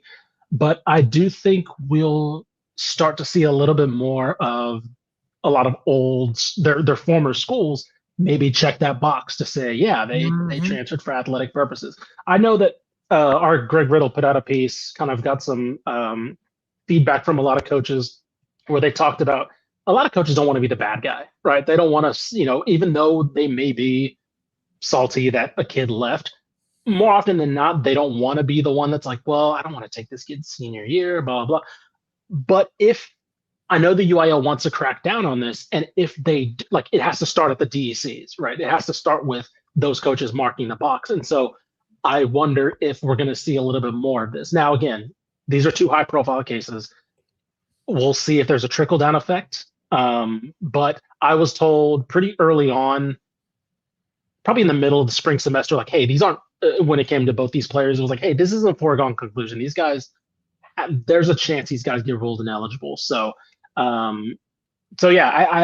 it's a mixture of a bunch of things. I do think the high profile nature is why these are getting particular attention, though. All right, so let's go over the rules, not just where you have to live, reside, where you were, how long you've been there. Sure. But if a district executive committee, man, I have been literally outside a door when these things have happened, intense type rulings. They usually try to get it done in the spring or summer based on whoever's moved in or not, because then they don't want it to carry into the season. And then you have what you had with the playoffs, not just with what Carter went through in '88, with all the stuff that was off the field about, but you don't want it to it's almost as if the UIL eventually said, Ishmael, you have to have your DEC meeting, District Executive Committee, vote and get done with it one way or the other. We don't care which way it goes. We don't want this carrying into where it's going to delay the playoffs or going to affect who's going to play who. So if in fact the District Executive Committee rules 3-3 and then, or 6-0, the appeal process, how does that go? Because I believe that Nussmeier, I'm not sure about Meredith, but they will then take this correctly to the University Interscholastic League. Yeah, so I believe Meredith as well will appeal. That's what I've heard as well. And here's the thing about the UIL. I think a lot of people think the UIL acts more punitively than they actually do. They more or less act as an arbiter. And so I think Greg had a stat, 59 out of 64 state executive committee hearings just stuck with the DEC ruling, right? So it was like over 90% of the cases last year, they don't typically overrule what the district executive committee does. And so they will appeal just because that's what you should do. You should absolutely exhaust all your resources. But I can't say that there's a strong chance that either get overturned unless there is some overt evidence, right, that they were moved for non-athletic purposes. I know that Colt Nussmeier's family suggested that he wanted to go to a smaller school, that he wanted to go to a more diverse school. Of course, Denton is a more diverse community than Flower Mound. So that was like the argument they used there. So I don't know if that passes at the UIL, right? Meredith, I know there was I think it's something to do with his mother's employment that just didn't pass. The argument was something with his mother's employment. I believe she worked in the area, I believe. But regardless, you just typically don't see these cases with the UIL get overturned. They usually stick with what the district executive committee does. With all of the focus the last couple of months up until it pretty much like hit the proverbial brick wall with Brendan Sorsby, he appealed. Then there was going to be another one, and so it happens, and I do believe there's some states where you can go anywhere you want, no matter where you live. Florida's one; it's just wide open, and some people believe in that. I know this that. I worked at East Texas for about 30 years and now Waco the last 15. But there have been some players here that have come in, and there's been some players that have come out. And there are some schools that seem to benefit from that transfer a little bit better than others because, let's be honest, some of them, I'm going to name names, but I know DeSoto's benefited, or Duncanville, or whoever else. They're great schools, and I know both those coaches incredibly well. But they get parents want them to play for schools like that. They want them to be seen, although you could be seen at Midway or you could be seen at Waxahachie, where the coach at Ryan was. It can get pretty intense, though. It can get very, very intense. When do the appeals happen? Do you know? That's got to happen pretty quickly? That'll happen fairly quickly. They obviously want to get it done before the season. Like you said, they're pretty big on getting those in. So fairly quickly, I would assume sometime in July, maybe late July, early August. That way, because they also don't want the player to get left high and dry. They want them to have the option. Of course, in some cases they go back to their old school. Some cases they go private school, leave the whatever. So they want to give the player options as well, enough time to make their decision. Which, I mean, honestly, they have to know that the UIL typically doesn't overrule, so the players probably already have their decision in the back of their mind. In both cases, I mean, this is typically when you see players go, like I mentioned, the private school, IMG out of the state as well, because like not only do they have a transfer, they allow transfers in Florida, they allow NIL as well, and so you see high school players, somebody of John Meredith's, I have no insight on what he's going to do, but somebody as high profile as John Meredith could theoretically make some money before he even goes to college. So I would expect it sometime in July or early August when the state executive committee there was a time, and I know this because my oldest brother, we moved military family. Uncle Sam said you're going from Virginia to Texas. There was no, but. Right. And my oldest brother we moved to San Antonio, and he went to Roosevelt High School, and he was a hell of an athlete, was at West Springfield High School in Virginia, but he had to sit out his junior year at Roosevelt. That's been loosened up a little bit because now you can transfer. That was a legitimate transfer. Doesn't mean because he was 6'3" and a wide receiver and what. But my best friend, I was a senior at Randolph High School, moved in the summer before from Japan, and I played. But he was a junior, came in from Ohio. He had to sit out his junior year. Hell of a player. So but now, if in fact Ishmael Johnson, let's say you're at North Crowley. Sure. And you probably wouldn't leave if you were at North Crowley. But if you're at North Crowley or you move somewhere else, if in fact you're ruled ineligible, you're done with the UIL, right? Your year, you can't go. Is that rule changed at all where you can't go back to where you came from? No, so they could go back. Okay. John Meredith could go back to Trinity if he wanted to.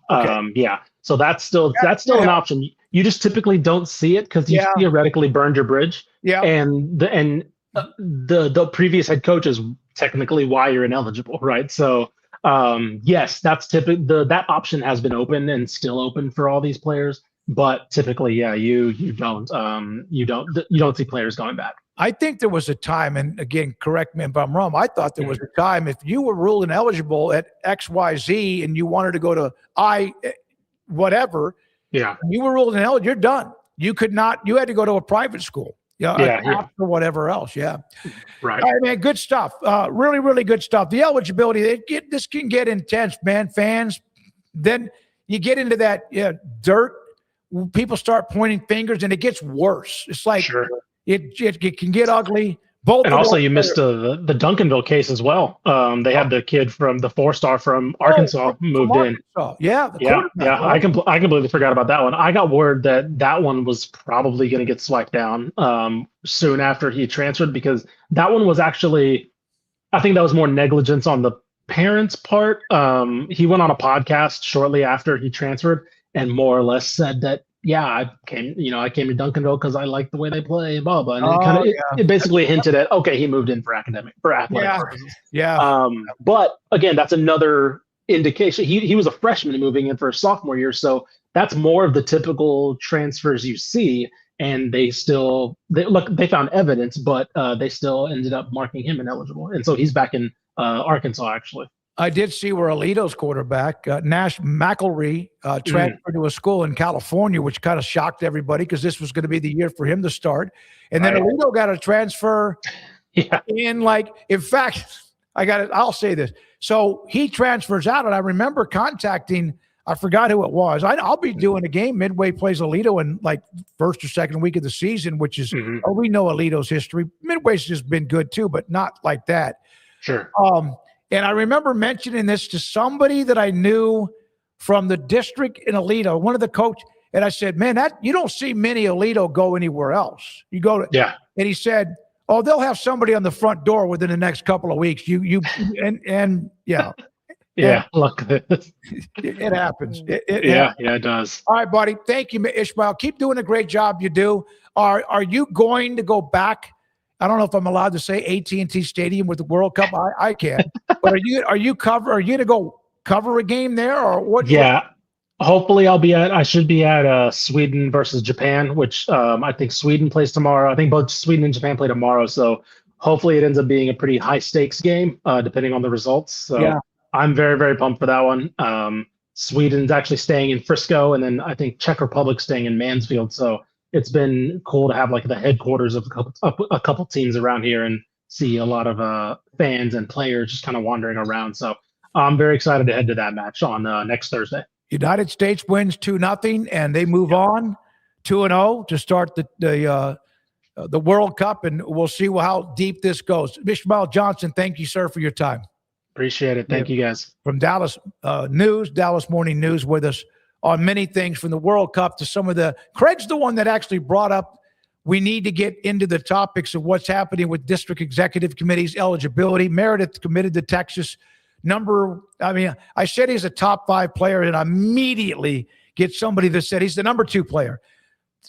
Take a deep breath. He's a top 5 player. If you're number 2, you're top 5. But he's a phenomenal player. Was at Euless Trinity Trojans in Euless, and transferred to North Crowley. And the story at Crowley ISD, Mike McFarland, the superintendent, and what they've done with that school district is incredible.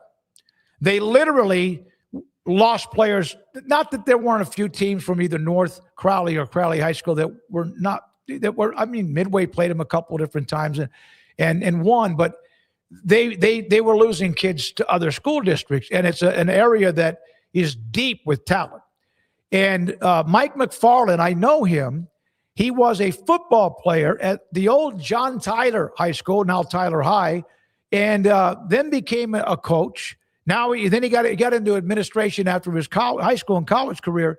He got into administration. He became the superintendent, and they basically, what they said, we are going to build a wall or a fence around Crowley ISD. We're not letting our guys go anywhere anymore. Men, boys or girls, we are going to keep ours inside of our school district. And he was joking about the fence. But my goodness, is North Crowley. Won it 2 years ago in state championship. Dynamic. Last year made a deep run. And North Crowley and John Meredith, we'll see what happens during the appeal, but committed to Texas, was at Trinity. And by the way, there's nothing wrong with playing football at Trinity. The haka dance that I learned about by covering Trinity and football back quite some time ago. So we'll see how that goes with the district executive committee's ruling, and if the UIL will overrule either one of them, like Ishmael said. Like, that very rarely happens, but it can. All right, it's 4:30. At 5 o'clock, maybe even earlier, Sam Kahn from theathletic.com will join us. I was able to get a chance to talk with him earlier today. Let's come back, Rez. Let's break.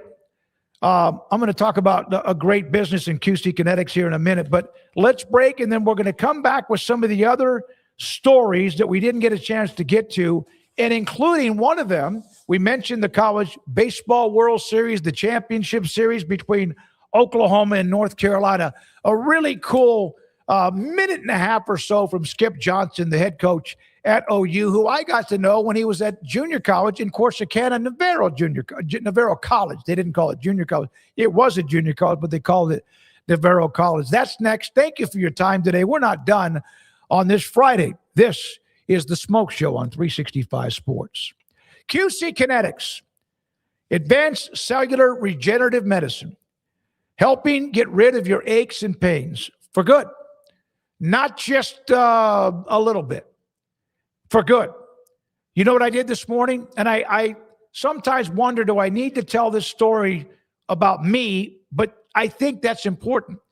So back about 4.5, 5 years ago, I started to have this arthritic, throbbing, kind of achy pain in my right hip.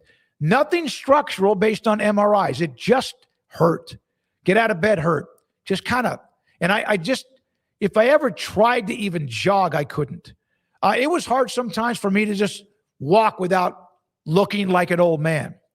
So I have had injections, steroid injections. I've had a handful of them. And, maybe they would help a little bit, alleviate for a little bit, not for very long. And sometimes it wouldn't make a difference at all. There was one time about 2 years ago, I went to a place up in Dallas, a highly acclaimed clinic, and had injections where they put me under. That didn't work at all. So I have a friend of mine, RJ Choppy. He does morning talk show for 105.3 The Fan in Dallas. I started hearing him talk about this. He and Sean and Bobby and all those guys that do a great job with that station and that show. And I called RJ. We traded text a couple of different times. He had terrible pain in his elbows and shoulders. He told me one time he couldn't take a water bottle and squeeze it to pop the top off if it was just barely, like even barely connected. Couldn't do it. Now he played golf. He'd hit an iron shot or a driver, whatever, and it hurt him. So I was like, I asked him about it. And so I went up and I saw QC Kinetics in September of last year. Went up there not knowing what to expect other than what I'd been told that it works. And I was willing to, if it works, I don't care how, let's get it done.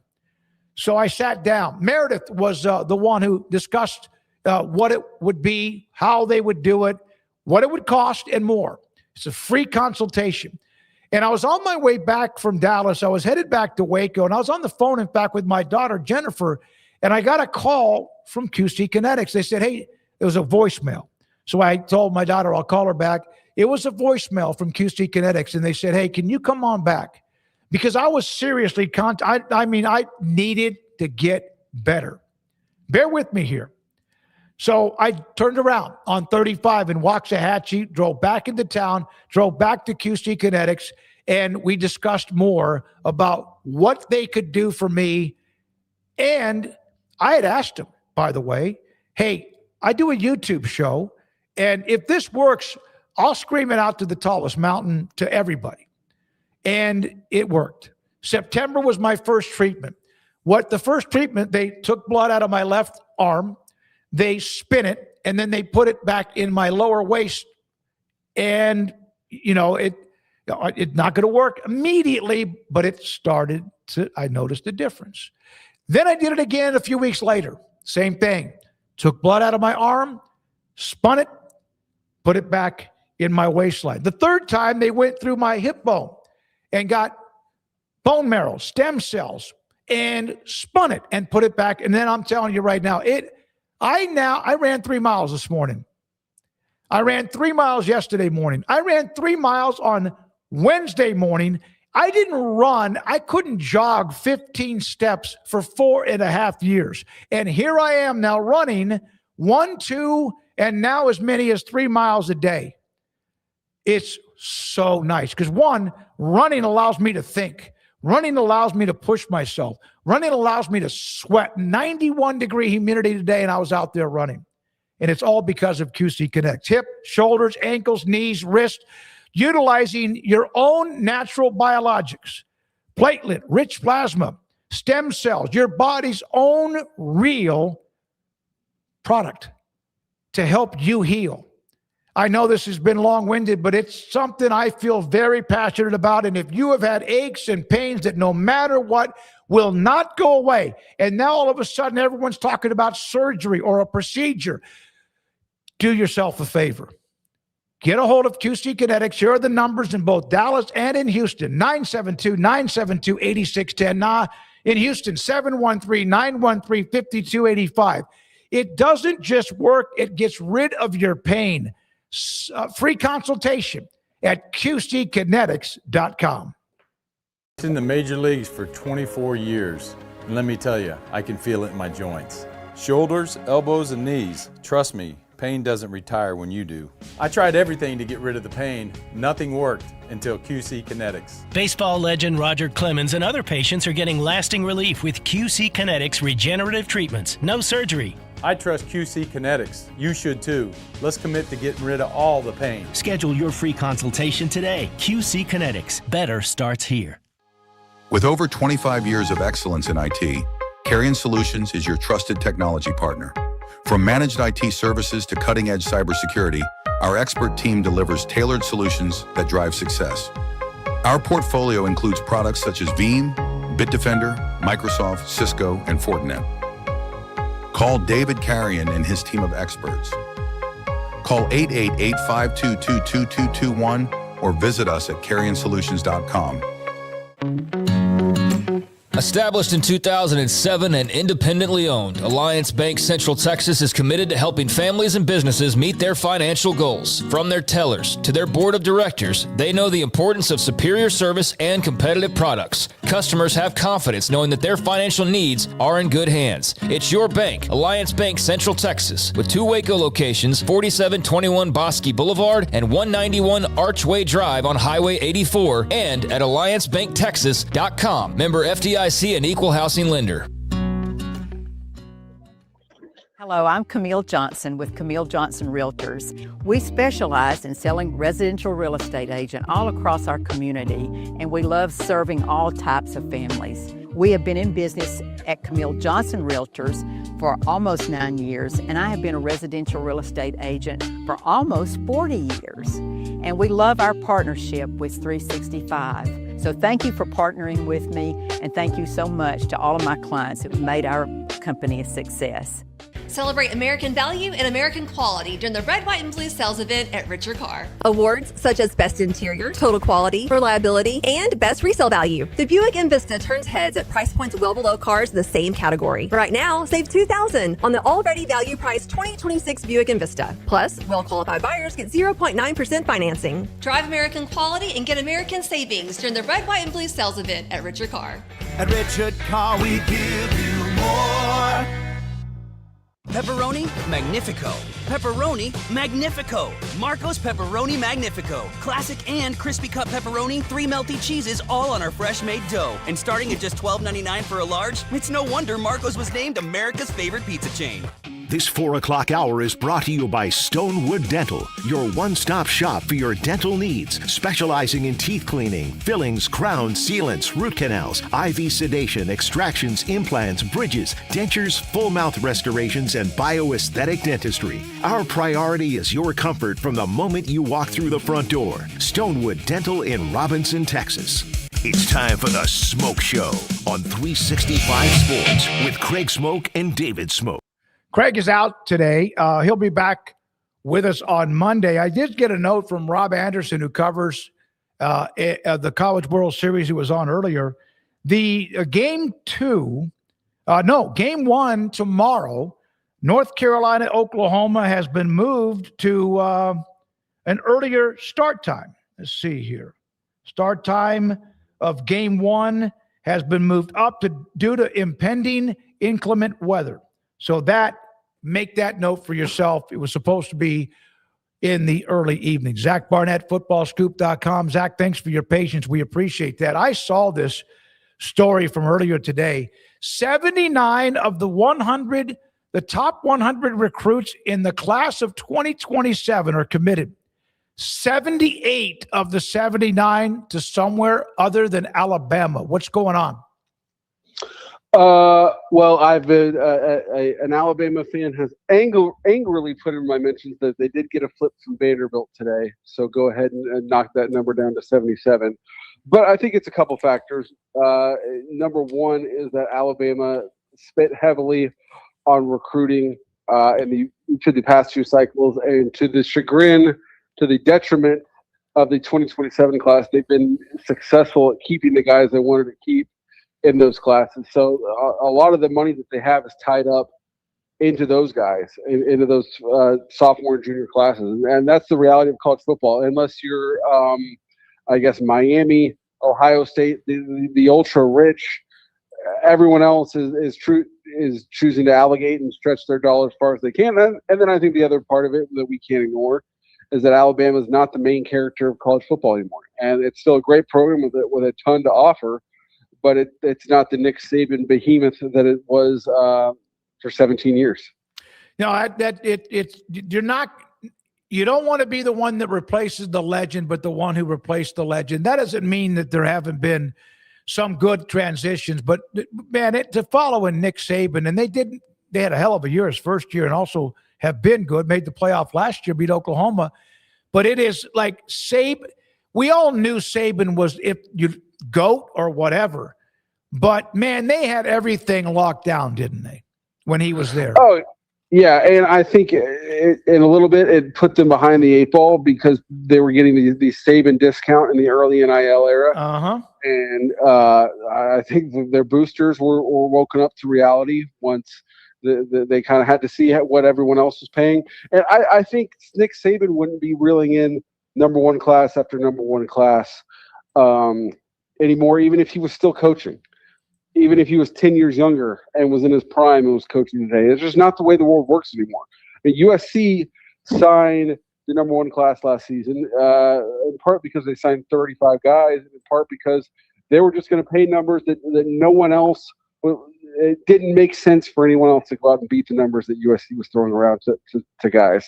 So that would be, not to say Alabama would completely fall off and they'd be ranked 58th today if Nick Saban was still their coach, but it would not be the days where their entire roster is made up of number one recruiting classes. I saw today where John Meredith at North Crowley, although Euless Trinity, he committed to Texas, a top 1 or 2, 3 player, number one cornerback in the country. And then I also noticed as well that despite all of what's happened in the last couple of months, in the last week, that's been pretty hard when it comes to Texas Tech and the Sorsby story, they keep on hauling them in, Zach. They are still adding top players from around the country and the state of Texas, no matter what was happening. Yeah, I don't think that was a coincidence. Coaching staffs for a long time have offered a little pick-me-up to their fan bases after bad times and say, hey, why don't you go ahead and pull the trigger and commit. I guess one of them was a 2028 guy, which I don't know how you get too excited about unless it's like the number one player. But, I mean, I think internally, the way that the Texas Tech saga, the Brendan Sorsby saga played out was galvanizing for Texas Tech. I don't want to say it was good. And then, we talked last week about how terribly they handled it, the PR-wise nationally, and it was a terrible look for them nationally. But internally, I think it was a win-win because they could say, hey, we didn't break any rules, which is technically true because it's June and they didn't have the opportunity to play Brendan Sorsby. But they could say, hey, Texas Tech did nothing wrong. The Big 12's out to get us, and we're going to throw into the end zone up 30 in the fourth quarter every single game. And good luck. I'll be tuned in to see that happen. So I don't expect. I mean, the Sorsby saga, losing Brendan Sorsby will dampen Texas Tech's national ambitions in 2026. But I don't. If anything, it's only increased their ambitions to win the Big 12 this season and to compete nationally moving forward beyond this year. Well, you speak of Tech, James Blanchard, what he's done there. I saw where OU signed Jim Nagy, to an extension, a new deal. And that's a job that there was no GM. But because of the way things have changed with NIL, the portal, and where you have to manage your roster, that now has become such a big deal. I'm not trying to put you on the spot here, but how many programs don't have someone like that in their position of a GM? Do you know? Oh, it's very, very few. But I think the real question is at how many schools is the GM the head coach and how many schools is the GM the GM? Mm-hmm. And good luck getting a straight answer because that ultimately boils down to ego. And at Oklahoma, it's as close to 50-50 as it's going to get. And the evidence of that is Jim Nagy does press He does press conferences. I saw a video of a recruit that was there this past weekend, and in his photo shoot, you have Brent Venables on one side of him and Jim Nagy on the other. And then you look at Texas, and Brandon Harris carries the general manager title, but everyone knows Steve Sarkisian is the general manager of Texas football, and Brandon Harris, I don't think, has done one interview in his entire time he's been there. So in most other places, it runs like I know James Blanchard does interviews, but in most places, it's somewhere in between those two examples. What other stories outside of the one that dominated most of the week out of Lubbock or Big 12 or however you want to go was one that also caught your attention this week? Anything in particular? Oh, man. I mean, to be honest with you, this Sorsby saga, like I sat there. Go preach. Say it so everyone can hear you. I mean, we've never really seen anything like this in college football, I don't think. And specifically with how brightly it burned and how quickly it burned out. Because I probably could have had 3 or 4 other different columns I could have written that I was like, yeah, people tried to read about Texas Tech. And I mean, the other story that's going on that obviously is going to shape the sport moving forward is the progress of this bill. Mm-hmm. And I did not get into this business to care about Congress, so I'm not going to pretend to be the expert on this. But I do think where this is going is either this bill gets passed, and it seems far from perfect, or if this bill does not get passed, especially with the way that it's played out, I think it's the SEC, the Big Ten say, all right, we've had our last best effort. We need to go fully professional on this thing. We need to sign our own players to collective bargaining agreements. Maybe we create a union for them, and then we start moving down that path. I think that's where this is going. Yeah, I've always been intrigued by this. What is also referred to as so-called the Super League. Greg Sankey says he has never discussed it. I know that Petiti, whatever would work when it comes to money, TV, and not that Sankey won't think about that too. So, Zach, let's say that at some point, 2031 or 2, whenever, that they decide they want to go off on their own. The college football playoff is separate from the NCAA already, but let's say they want to go off on their own. Of the, what would it be, 34 teams, 18 in the Big Ten, 16 in the SEC. How many of those 34 that have always been able to ride the coattails would not be riding any coattails anymore, that might get kicked to the curb? And how many then do you possibly pluck from the ACC and the Big 12 to say, hey, you guys want to join us here? Yeah, that's a really good question. And I think it would boil down to specifically the human beings that are in those positions to make those deals. I mean, you go back to Hamilton and the room where it happens. Who's in the room and how good are they at playing the game? Because it doesn't take Nostradamus to say that Mississippi State is not bringing the same amount of value to the SEC as the true big dogs. But I mean, based on everything I know about Greg Sankey, he's an institutionalist. He's a college sports lifer. I don't think Mississippi State gets kicked to the curb based on if he's in charge. Tony Petiti was not in college sports 5 years ago, probably won't be in college sports 10 years from now, does not care about the institution of college sports, just cares about, I mean, Kevin Warren, the same way, did not care about college sports at all. So he holds no affinity for Mississippi State, Purdue, something like that. So if I'm in charge of one of those, if I'm on the board of regents at one of those institutions and we have a president search sometime between now and then, that is one of the biggest questions I'm asking is, can we hire someone who's good in that arena? Because we need to have our bases covered by someone who's really good at kissing babies and shaking hands and stuff you're like right. that. I remember it's maybe even back when Texas and OU decided to leave for the SEC. And of course that shook the earth that we stand on when it comes to college athletics, college football. I remember saying that because someone, not just someone, but the thought was even then that, man, they're just going to go break away and there's going to be 30. I don't think it'll be only 30 something teams. I think you're going to have to add no matter the mixture. But, Vanderbilt's all of a sudden said, hey, we're not bad at football. They've been a part of that SEC for a long time. But there's going to be some that better check the locks on their back door because they might have stuff stolen out of their vault that they're pretty comfortable with by being a part of the Big Ten and the SEC. Oh, I mean, I know they're not in those two conferences, but that's the entire reason that North Carolina hired Bill Belichick is they, in their internal calculations, having arguably the biggest brand in college basketball, they decided that was not enough to get them to across the river and onto this island of what's coming. And so we need to make football good, and certainly looks like they massively miscalculated on who to hire. But their calculations was even our basketball program won't save us. It's all football. Yep, I agree. Thank you, buddy. Enjoy the weekend. Thanks for your time.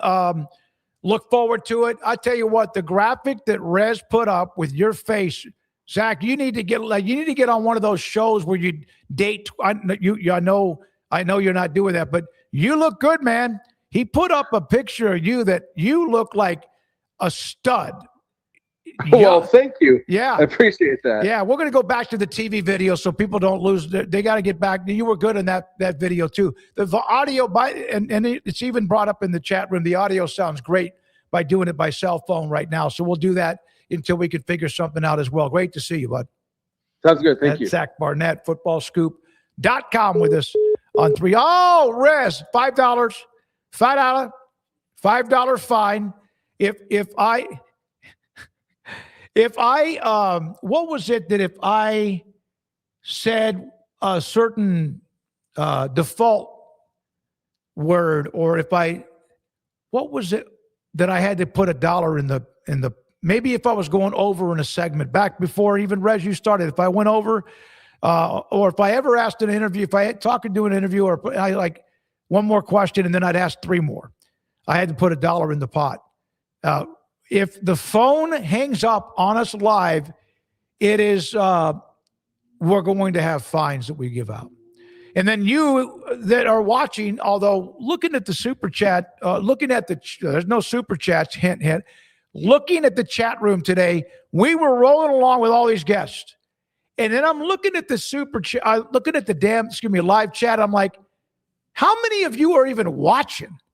And then some had a pretty good excuse. They're watching the United States World Cup, watching who we had on the air, listening occasionally, but most of the time they were talking about Vietnamese food or something. I don't know. It's just, I've said before, I know Paxton has heard this or seen this on my Twitter feed when I promote the show every day right at 3 and use our Twitter feed, my Twitter feed, to get people on as well. Let me see where we are with that today. Yeah, the numbers are pretty good. Not as good. We've had some monstrous numbers. I've said enter the live chat room at your own risk. Do not walk into the YouTube live chat room if you have thin skin, or if you don't have a shield on, or maybe even a way to protect yourself with an axe or something else. I mean, it can get, pretty interesting in there. All right, Rez Flores I'm going to jinx this right now. I know I am, but it has been nice to be on the air today. It has been nice. And what a lot of you don't know is like at 2:45, there is a demon out there that doesn't like our show. We kind of know maybe who it might be. But every once in a while, at about 2:45 or so, are all of our ways of communicating with you, our great audience, something happens. We kind of know who it is. We just need a little bit more evidence. And yesterday, the line that we have that is like better than anything internet had 2 lines cut somewhere in Waco, but it wasn't wasn't around our building. But there's so much construction on streets and roads and intersections and sidewalks in Waco. I don't know how everything hadn't been cut. So we went off. The backup was a modem issue. Is that right, Rez? I think they came by. Nope. Okay. What's that? Yeah. So that was not working. Today, everything's fine. And then you had about 2:45. Rez goes, oh, damn. And I just sat there and I started to put together a text, started writing an email. And about the time I was about to push send, voila,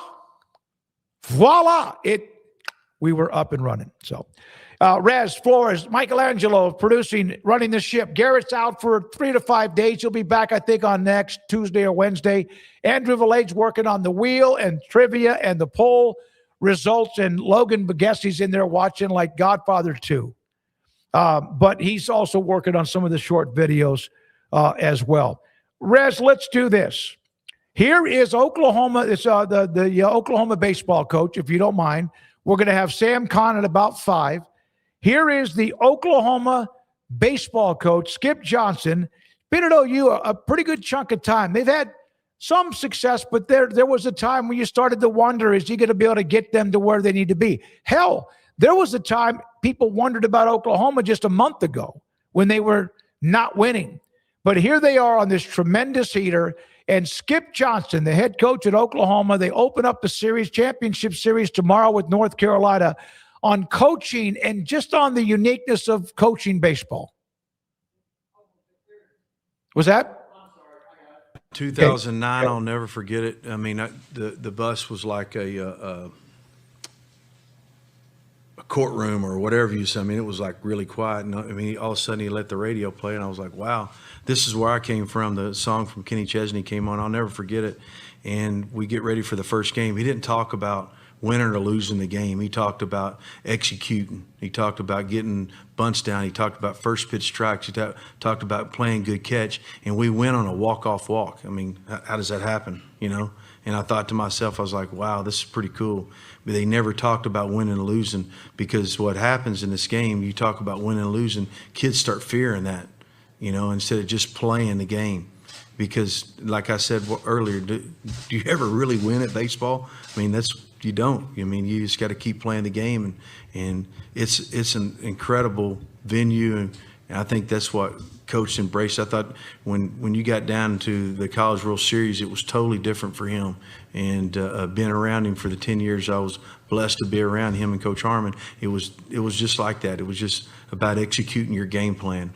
And I've heard Venables talk about that. I heard Lincoln Riley talk about that. I've heard Barry Switzer talk about that. And I mean, all the good coaches, Gene Stevenson's here, I've heard those guys talk about all those things. And you learn from all those guys. I mean, that's what you do as a head coach.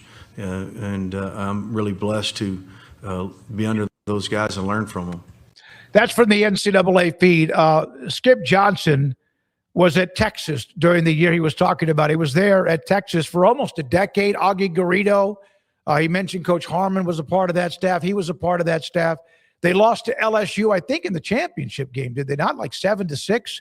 But then he took over as an assistant at OU in 2017. He's been the head coach since 2018, and they are tomorrow, game 1 of the best of 3 through possibly Monday, the College Baseball World Series Championship Series. Ren Baker, this is the last one, Rez, and then we break and come back with Sam. West Virginia AD. He's been at Missouri. He's been at North Texas. Look at this note from Ren Baker. They looked back at the algorithms, impressions, views, etc. from Take Me Home Country Roads, from when they won their regional, super regional, 155 million views and impressions of the fans of West Virginia, the team of West Virginia, singing Country Roads after they won postseason games in the last few weeks. Not only does that bring visibility to West Virginia, but to our beloved university and the great state of West Virginia. I hope a lot of the 155 million find a way to visit wild and wonderful West Virginia. So that was from Ren Baker, the AD, and what a run it was for the Mountaineers. When we come back, Sam Kahn, theathletic.com. We still have the wheel, quizzes, poll results.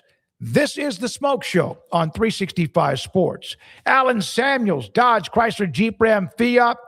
What a run they're having into the weekend of Father's Day.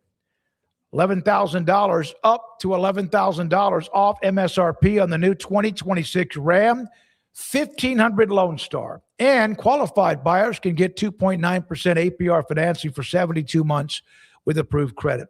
Allen Samuels right now, more than just a dealership, they want to be, this is how they tagged their commercials from back in the day when Mr. Samuels, come by, let's be friends. Ted Teague runs the CEO and general manager of Allen Samuels, the dealership.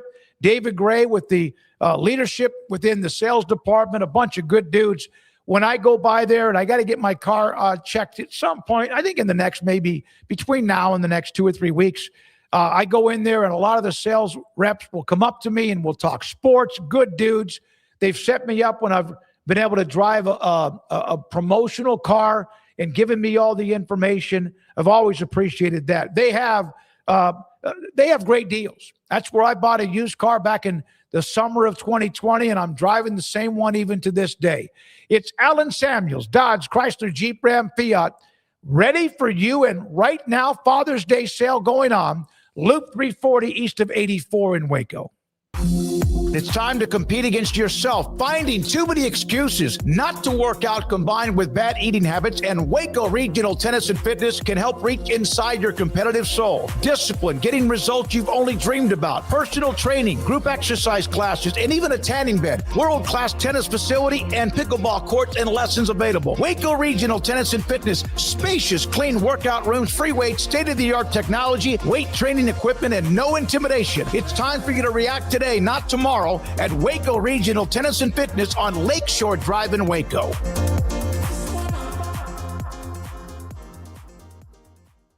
For anyone that's in the car buying mode or looking for a car right now or a truck, I would definitely come by Allen Samuels, get to know the people here like I have, how well I'm taking care of the dealership and how well, service and any kind of warranty issues and those sort of things. Because the way they take care of me, it's made me a Ram driver. And so I don't think they'd want to go anywhere else if they came here. Like Allen Samuels always said, Waco has a lot to offer, and so do we at Allen Samuels Dodge, Chrysler, Jeep, Ram, Fiat. Come by, let's be friends.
Automatic Chef is your local vending, office coffee, and micro market provider, delivering outstanding service to break rooms all over Central Texas for over 50 years. Automatic Chef brings the best products to your location at the best prices. With hundreds of choices in fresh food, coffee, snacks, and drinks, make break time great again with Automatic Chef. Automatic Chef Canteen, 6900 Imperial Drive in Waco, or online at automaticchef.com.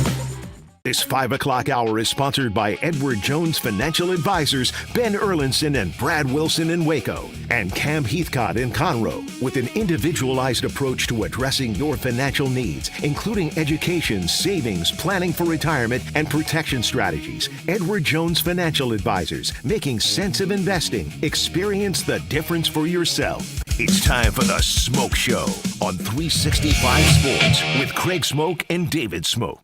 Dan Kahn, theathletic.com, with me, David Smoke, 365 Sports, The Smoke Show. I know there's so much going on. There was the Brendan Sorsby drama from earlier this week, and not so much that. That's over. He's not going to play.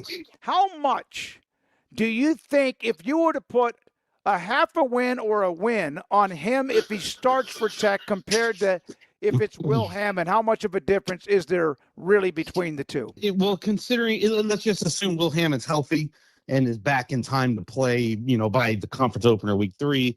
If we say that and Hammond stays healthy the entire year, which is not a given, I think it's probably worth a win. But I don't think it's that much of a difference because, quite honestly, and maybe this is just revisionist history on my part, but this is what I believe is that if Will Hammond didn't get injured, I'm wondering if Texas Tech would have even gone that heavy in the portal for quarterback. They would have maybe they would have looked at an insurance policy. It's possible they still could have gone in because they're going to the college football playoff and the aspirations they have. And, do you turn it over to a guy that really doesn't have the experience? But Will Hammond's a talented guy. Like, let's not forget, they signed him last season before the season started to a 2-year deal to avoid getting him poached.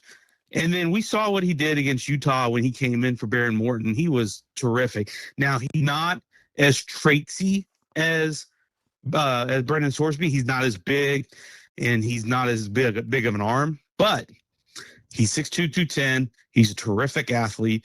His throws, he can throw it anywhere. He doesn't really have any limitations. He's not lacking arm strength. Maybe he's not as strong as Sorsby, but he's not lacking arm strength.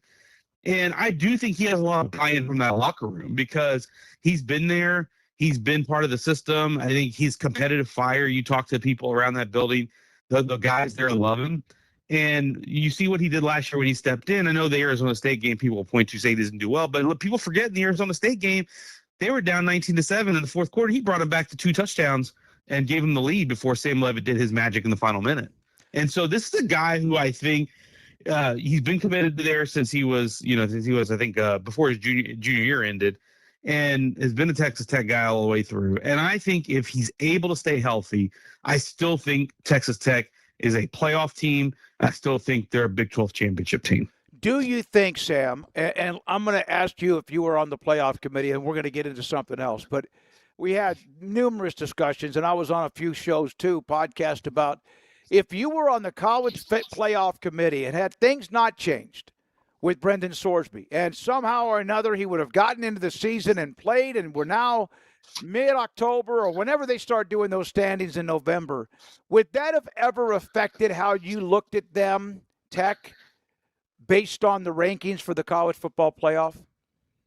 No, because by the time we would have gotten there, I was under the belief that regardless of the hoopla and the outrage of what happened, that the expedited appeal that the NCAA asked for, they would have gotten, and that we would have had the appeal hearing before the season. I think the court was probably cognizant of that.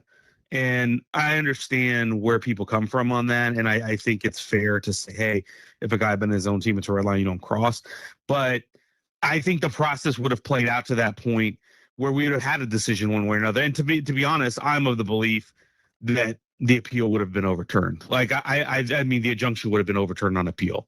I really do. I know a lot of people didn't think that, and they thought, well, because he got the injunction, he's going to play. I thought if the appeal was heard before the season that it was going to get overturned, the decision, because I just think the NCAA has been consistent on that matter. And I think there's understanding of the mitigating factors, and there's understanding of the degrees and what he did. Okay, maybe it's not, maybe because he wasn't a player and all that, he wasn't on the active roster at the time, and very small bets, maybe it's not as much of an issue. But I still think the NCAA has been strong enough on that a court will recognize that, hey, this is something. If you go back to Iowa State, how they treated that situation, when guys weren't even betting on their own sports, it was just on other sports at their school. Those guys lost their eligibility. They've been pretty consistent about that, and I think a court would have saw through that. But to your question, to your point, that if you're a college football playoff selection committee member, would you consider it? I think the protocol, I don't think necessarily calls for that. It calls for missing players and injuries and things like that. But I think assuming that this whole thing got adjudicated and somebody said, whether it's a court or whoever, said that he was allowed to play, then I'd probably just treat Texas Tech as Texas Tech football, regardless of that situation, because ultimately the games are being played on the field. And when we select college football playoff teams, we're basically selecting them on what they do on the field, not all the stuff that happens off the field. That's my opinion. Yeah, and then also in those meetings that they have up at the Gaylord, it's just a group. It's not like, I don't know how I don't know if you've been in some of those like fake type deals or whatever they do. They show you how it's done, but it's a group decision. It's I don't know if each person writes down their top 15 or 20, but in the end they discuss it so much. All right, Will Hammond, you did a feature. I saw with what you've done to let everybody know about Will Hammond who didn't know, and you mentioned him a little bit earlier, and I think I've shared this with you. When I do high school football, Midway High School football, and they played Hutto twice. And the first time I ever saw Will Hammond, and I knew he had committed to Tech, was his junior year. And he was a gunslinger. He could throw the ball from different angles. He also was very sneaky, quick, and not afraid to take off with the ball. He could throw the deep ball. He could throw all of them. I saw him early, and I was like, wow, I remember texting Joey. He couldn't say very much because of all that stuff, but you can't talk about whoever. But, yeah, this guy, we saw him, as you said, last year, and I would think that all of this of what he's watching, he's a quiet kid, that this might even motivate him even more as if he needed that, and I think he will take this on as a challenge. You want a hot take? I think they're going to be better off having Will Hammond than Brendan Sorsby. I really do. And it's nothing against Sorsby as a player. It's speaks back to the things I was saying earlier. I think there's already belief and buy-in with him from his teammates, the staff, and everybody at Texas Tech. He's been part of the system. He's got the competitive fire that you talked about. That's the part about him that I think I love the most. You guys remember when they played TCU a couple of years ago and Baron Morton got hurt. Yep. And Will Hammond had to come in, and he was a true freshman at the time. And they ended up losing that game, I think 35-34, but boy, he let it out there. And I was really, that really took me by surprise. Like, I thought he was a really good recruit coming out. I got to see him when he was a junior going into his senior year after his junior season at the Elite 11 Regional in Austin. Watched him throw next to DJ Lagway and Ty Hawkins and Hoss Haney and all the other guys that were there. And I was really impressed the way he throws the football, the way it comes out of his hand. Again, there's really no throws that are not available to him on the field. But his competitive spirit, you mentioned it, he's not really outwardly loud. He's not really outwardly vocal in terms of like in the public. But, you talk to people there, they'll tell you, he's just a good guy. He's a very good listener, a very good teammate, a very good person. And I think that's going to get some buy-in from them. And I think just when you look into what they want to do offensively, he gives them another option like the Baron Morton didn't do. Baron Morton was a good pocket passer, not a great athlete, not really a threat in the run game. Will Hammond's going to give you that.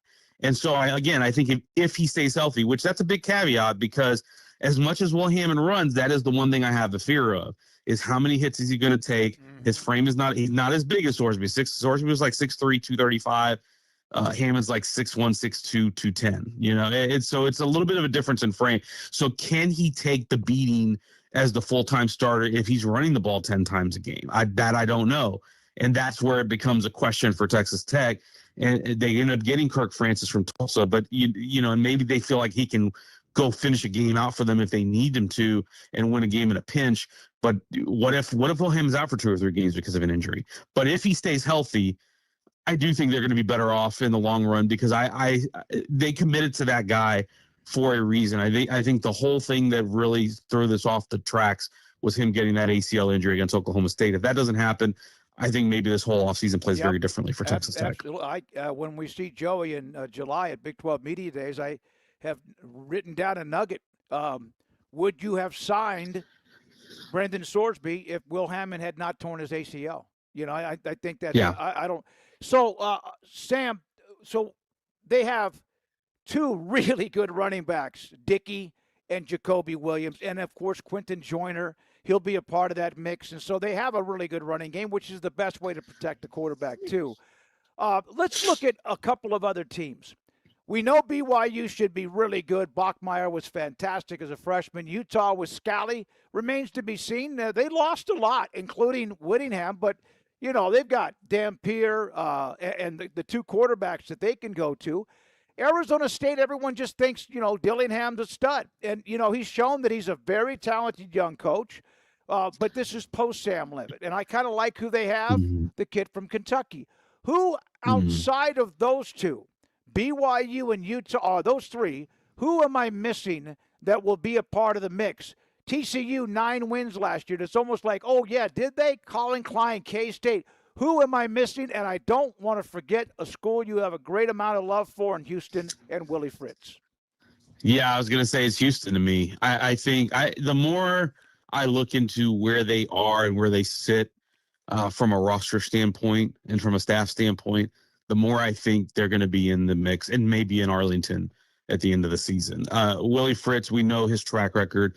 He's won at every level he's been at, all the way from JUCO to D3 to FCS to G6. He's done it.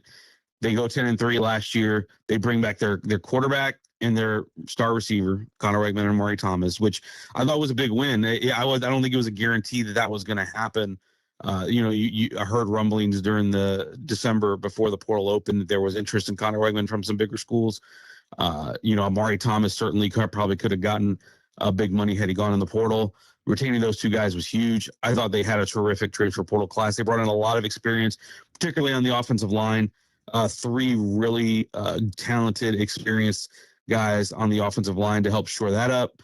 And then you think about what type of experience they have. They're one of the most experienced teams. When you take what they returned versus what they brought in the portal, they're one of the most experienced teams in the country. And Willie Fritz said this yesterday. He was at the Touchdown Club in Houston when I talked to him. He said this, and I didn't know this, but it was an interesting stat.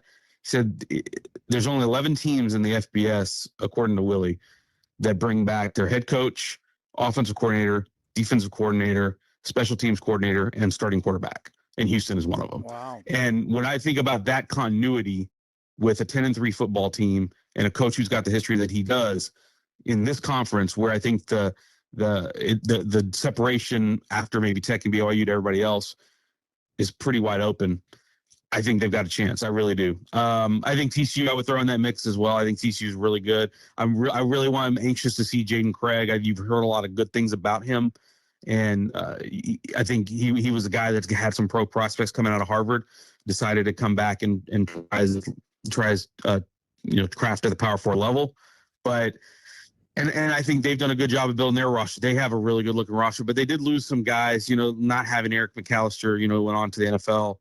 There's some key guys there that I thought were really good. That they're not going to have, that were veteran guys, but they still have a really good talented roster. I think those two, to me, outside of the teams you mentioned, are the ones that I think intrigue me the most. And Oklahoma State, which we've talked about a lot this offseason, just because of the talent level that brought in. I don't think I see Oklahoma State as Big 12 title contender, but could they win 9 games? Yeah, I don't think it's out of the realm of possibility. I think people underestimate how bad that roster was. I was talking to somebody the other day. When you go watch them, they lost to Tulsa last year, right before Mike Gundy got fired. I don't know that you could have told me which team was the Power 4 team if you took the uniforms off of those two teams, because Tulsa was probably as talented, maybe more talented than Oklahoma State, and Tulsa was not a good team in the American last year. So that speaks to where Oklahoma State got from a roster standpoint. You look at what they brought in; they basically imported the nucleus of a top 25 team with the guys from North Texas: Drew Mestemaker, Caleb Hawkins, Wyatt Young, etc. Eric Morris, the great staff. I don't know that they go and win 10 games right away or get the Big 12 title game, but I do think they're going to be a factor just because the talent level is upgraded. You got so much of the nucleus together. You saw what had happened with JMU in Indiana when Curtis Kennedy got there. We've seen this play out before. So it wouldn't shock me if Oklahoma State had a lot of success next year. Hey, man, go have a great weekend. Happy Father's Day, buddy. Appreciate you so much. Thanks for your time. Thanks so much. Sam Take care. Kahn, theathletic.com, 365 Sports. All right, we're going to have the wheel. I just walked in on Andrew. He and Logan are in that other studio that was the original studio. And there's like a movie theater in there. I don't know, Rez, if you've noticed that. While you and I are busting our ass doing this show with Craig. Craig is he's back on Monday. And before let's show the crowd. The United States won earlier today 2-0 against Australia. This was when England was playing, and that's AT&T Stadium. And it's part of what Ishmael Johnson and I were discussing, that how, like, maybe I'm wrong, but I thought like a month or so ago, there were thoughts about ticket sales. I know FIFA gouges everybody. Ticket sales were lagging behind and hotel rooms were empty. This has become an amazing event, and it's only just over a week into it. England beat Croatia. This is from Wednesday night. And I believe this is from Brandon Ogden through Michael Penny, who sent this to me. That's the picture at AT&T Stadium on Wednesday. Let me give you one update on golf. The U.S. Open, of course, round 2, Shinnecock Hills. I was watching in disbelief as Wyndham Clark followed up a 6-under first round, played early today to finish up the first round, went 1 under today. He is 4 shots right now, 4 shots up on Xander Schauffele and Matt Fitzpatrick, and also Sam Stevens has got 1 hole left. He's at 3 under par. All the other ones I mentioned are in the clubhouse. Colin Morikawa, he is done for the day. He's been done for a while with 2 under. Sam Burns with 3 holes left, 2 under. Rory McIlroy 1 under today is 2 under with 4 holes to play. Tom Kim, Justin Thomas.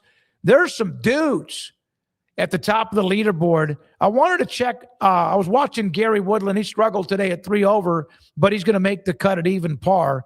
Let me see. Johnny Kiefer played actually golf at Baylor. He's making some money.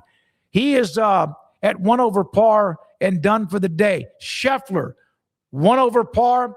He's not sharp enough. He's not efficient enough. I've seen him, of course, the greens are hard and sloped and all that. Let me look. I don't know if you heard about this. Joaquin Neiman had a 2-stroke penalty. Is that right? For throwing a club on a hole. Let me look up. He's 3 over. He shot. Are you kidding me? Yeah, yesterday, Joaquin Neiman, who's like one of the better players on LIV, what was it yesterday when he had some kind of nuts? On number 6, he had an 11 on a par 4, just hit it all over the place, hit the ball out of bounds like a couple of times, threw his club, 7 over on 1 hole. And he's 3 over for the tournament. And he comes back today and shoots 65. That's tough, mental toughness right there. Right now, these are the players who are projected to miss the cut. I'm not going to go all. Bud Colley, who just won last weekend, is at 4 over. Now, remember, that cut line can change a little bit. The cut line right now, if you're 3 over or better, you're going to get in. That can change. Hideki Matsuyama's at 4 over. He's outside the cut. Robert McIntyre. Chris Gotterup, 4 over. He still has some holes to play. Sepp Straka is 4 over. Hovland, who wore like he was in prison pants today, the striped pants, he might be on the verge. Bryson DeChambeau, 5 over par.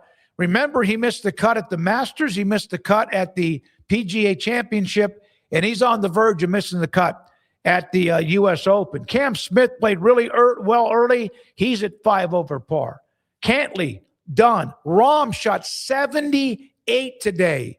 After a 68, he's done. Patrick Reed, 6 over. He's got a few holes left to play. He's going to need some birdies. Not a lot of them out there at this particular time. Who else am I missing here? Think I got most of them. Jason Day withdrew. So Brooks Koepka was playing pretty well, but he was missing greens. He's going to miss the cut. He's 7 over with 3 holes left to play. So there's an update from Shinnecock Hills and the U.S. Open. Let's spin the wheel.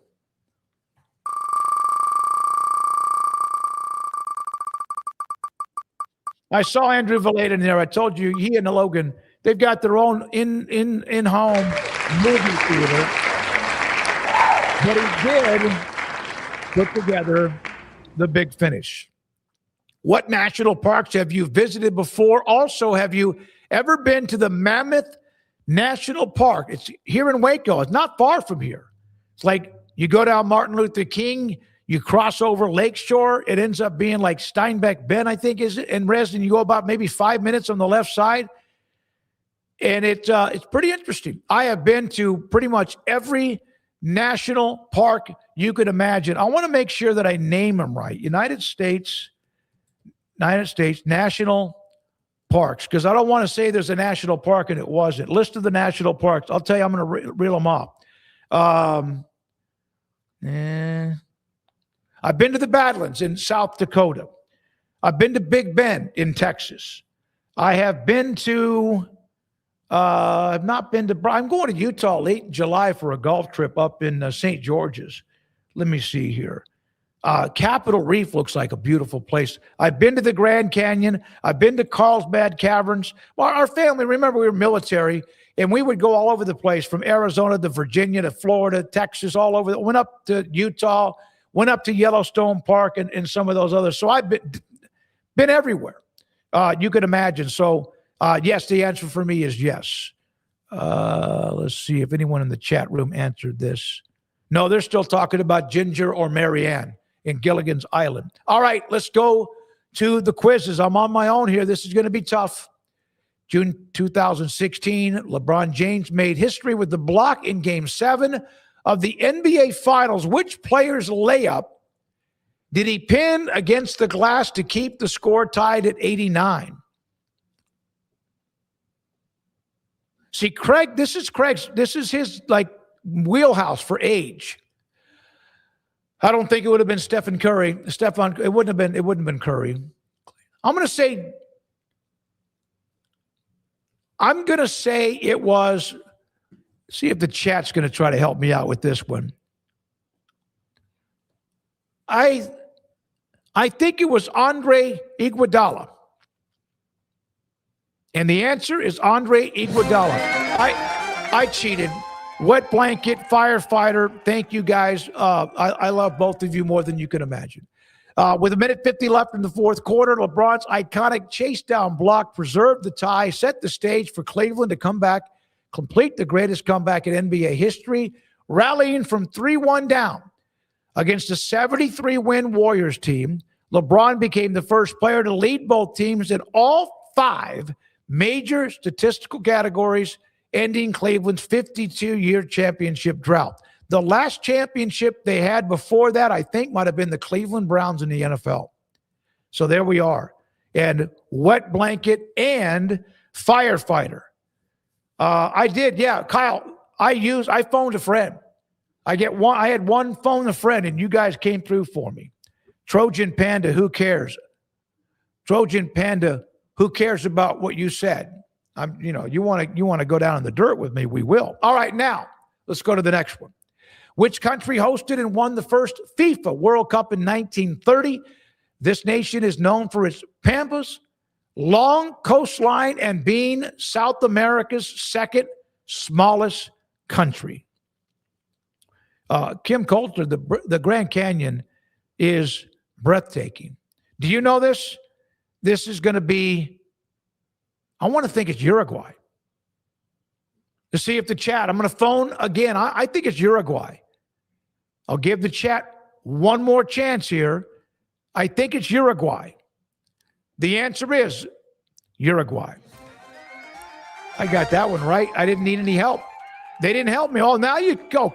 Kyle and firefighter, don't get credit for this one. 13-team invitational back in 1930 with many European squads skipping the grueling ocean voyage. The host dominated, beating Argentina 4-2 to win the first title. The modest event launched an incredible evolution, expanding to 24 teams in 82, 32 teams in 98, and ultimately becoming the massive 48-team multi-nation spectacle you now see unfolding across North America right now here in 2026. So there we are with Uruguay. Let's go to the poll results from you, the viewers. Your answers given the World Cup grass rollout. Should the NFL require natural grass for player safety? And my goodness, this might be the most overwhelming percentage we've ever had for anything Andrew's ever put out there. 89% say yes, safety over everything. The issue, of course, are the stadiums that don't have natural grass who host everything. All right, so there's the first one, 89%, overwhelming 163 votes. Now, the last one for the day. Who is your favorite heading into the College World Series National Final? North Carolina, 46%, Oklahoma, 37%. Honestly, it's a toss-up with 17% North Carolina. The Tar Heels and Sooners start that. Remember, the first pitch has been moved up a little bit tomorrow because of impending bad weather. All right, we are heading into Father's Day weekend. Craig SMOAK, my son, it's unbelievable to have him as a co-host with us doing the SMOAK Show. He is a brilliant young man. You know, you call him the dragon in the chat room.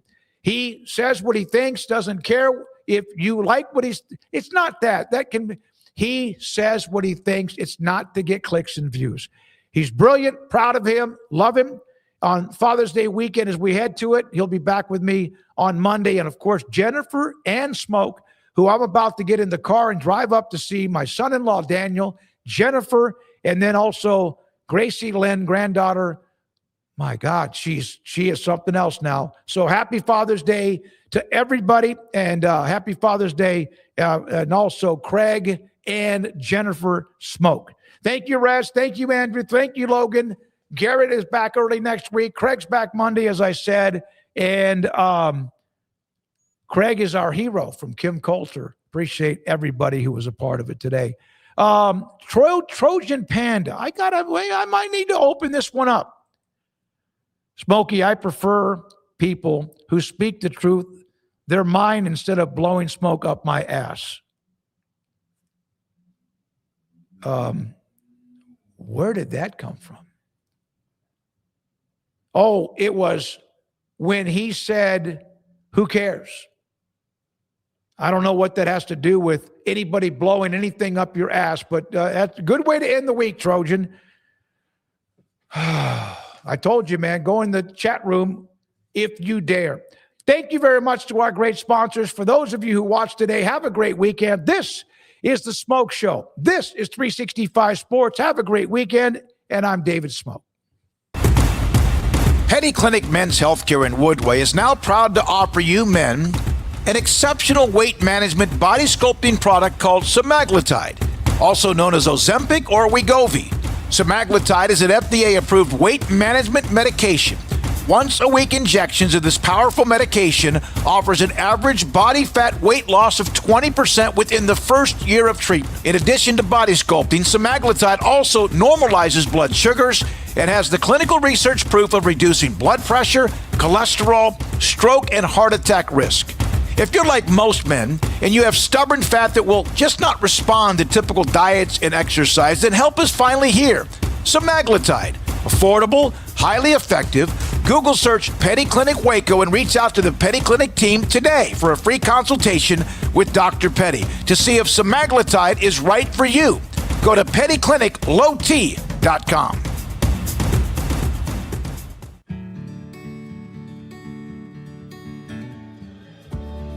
Whatever it is you wrangle, whatever seeds you sow, no matter what you nurture or what you choose to grow, at Texas Farm Bureau Insurance, we're proud to protect all Texans. When you play hard, sometimes you fall hard. Sports injuries require special treatment. At Southwest Sports Medicine and Orthopedics, our team of expert doctors provides athletes and active adults with comprehensive sports medicine care, diagnostics. Whether you're in high school, college, or beyond, we'll help you get back on the field. Call on the team physicians for Baylor Athletics. Call Southwest Sports Medicine and Orthopedics.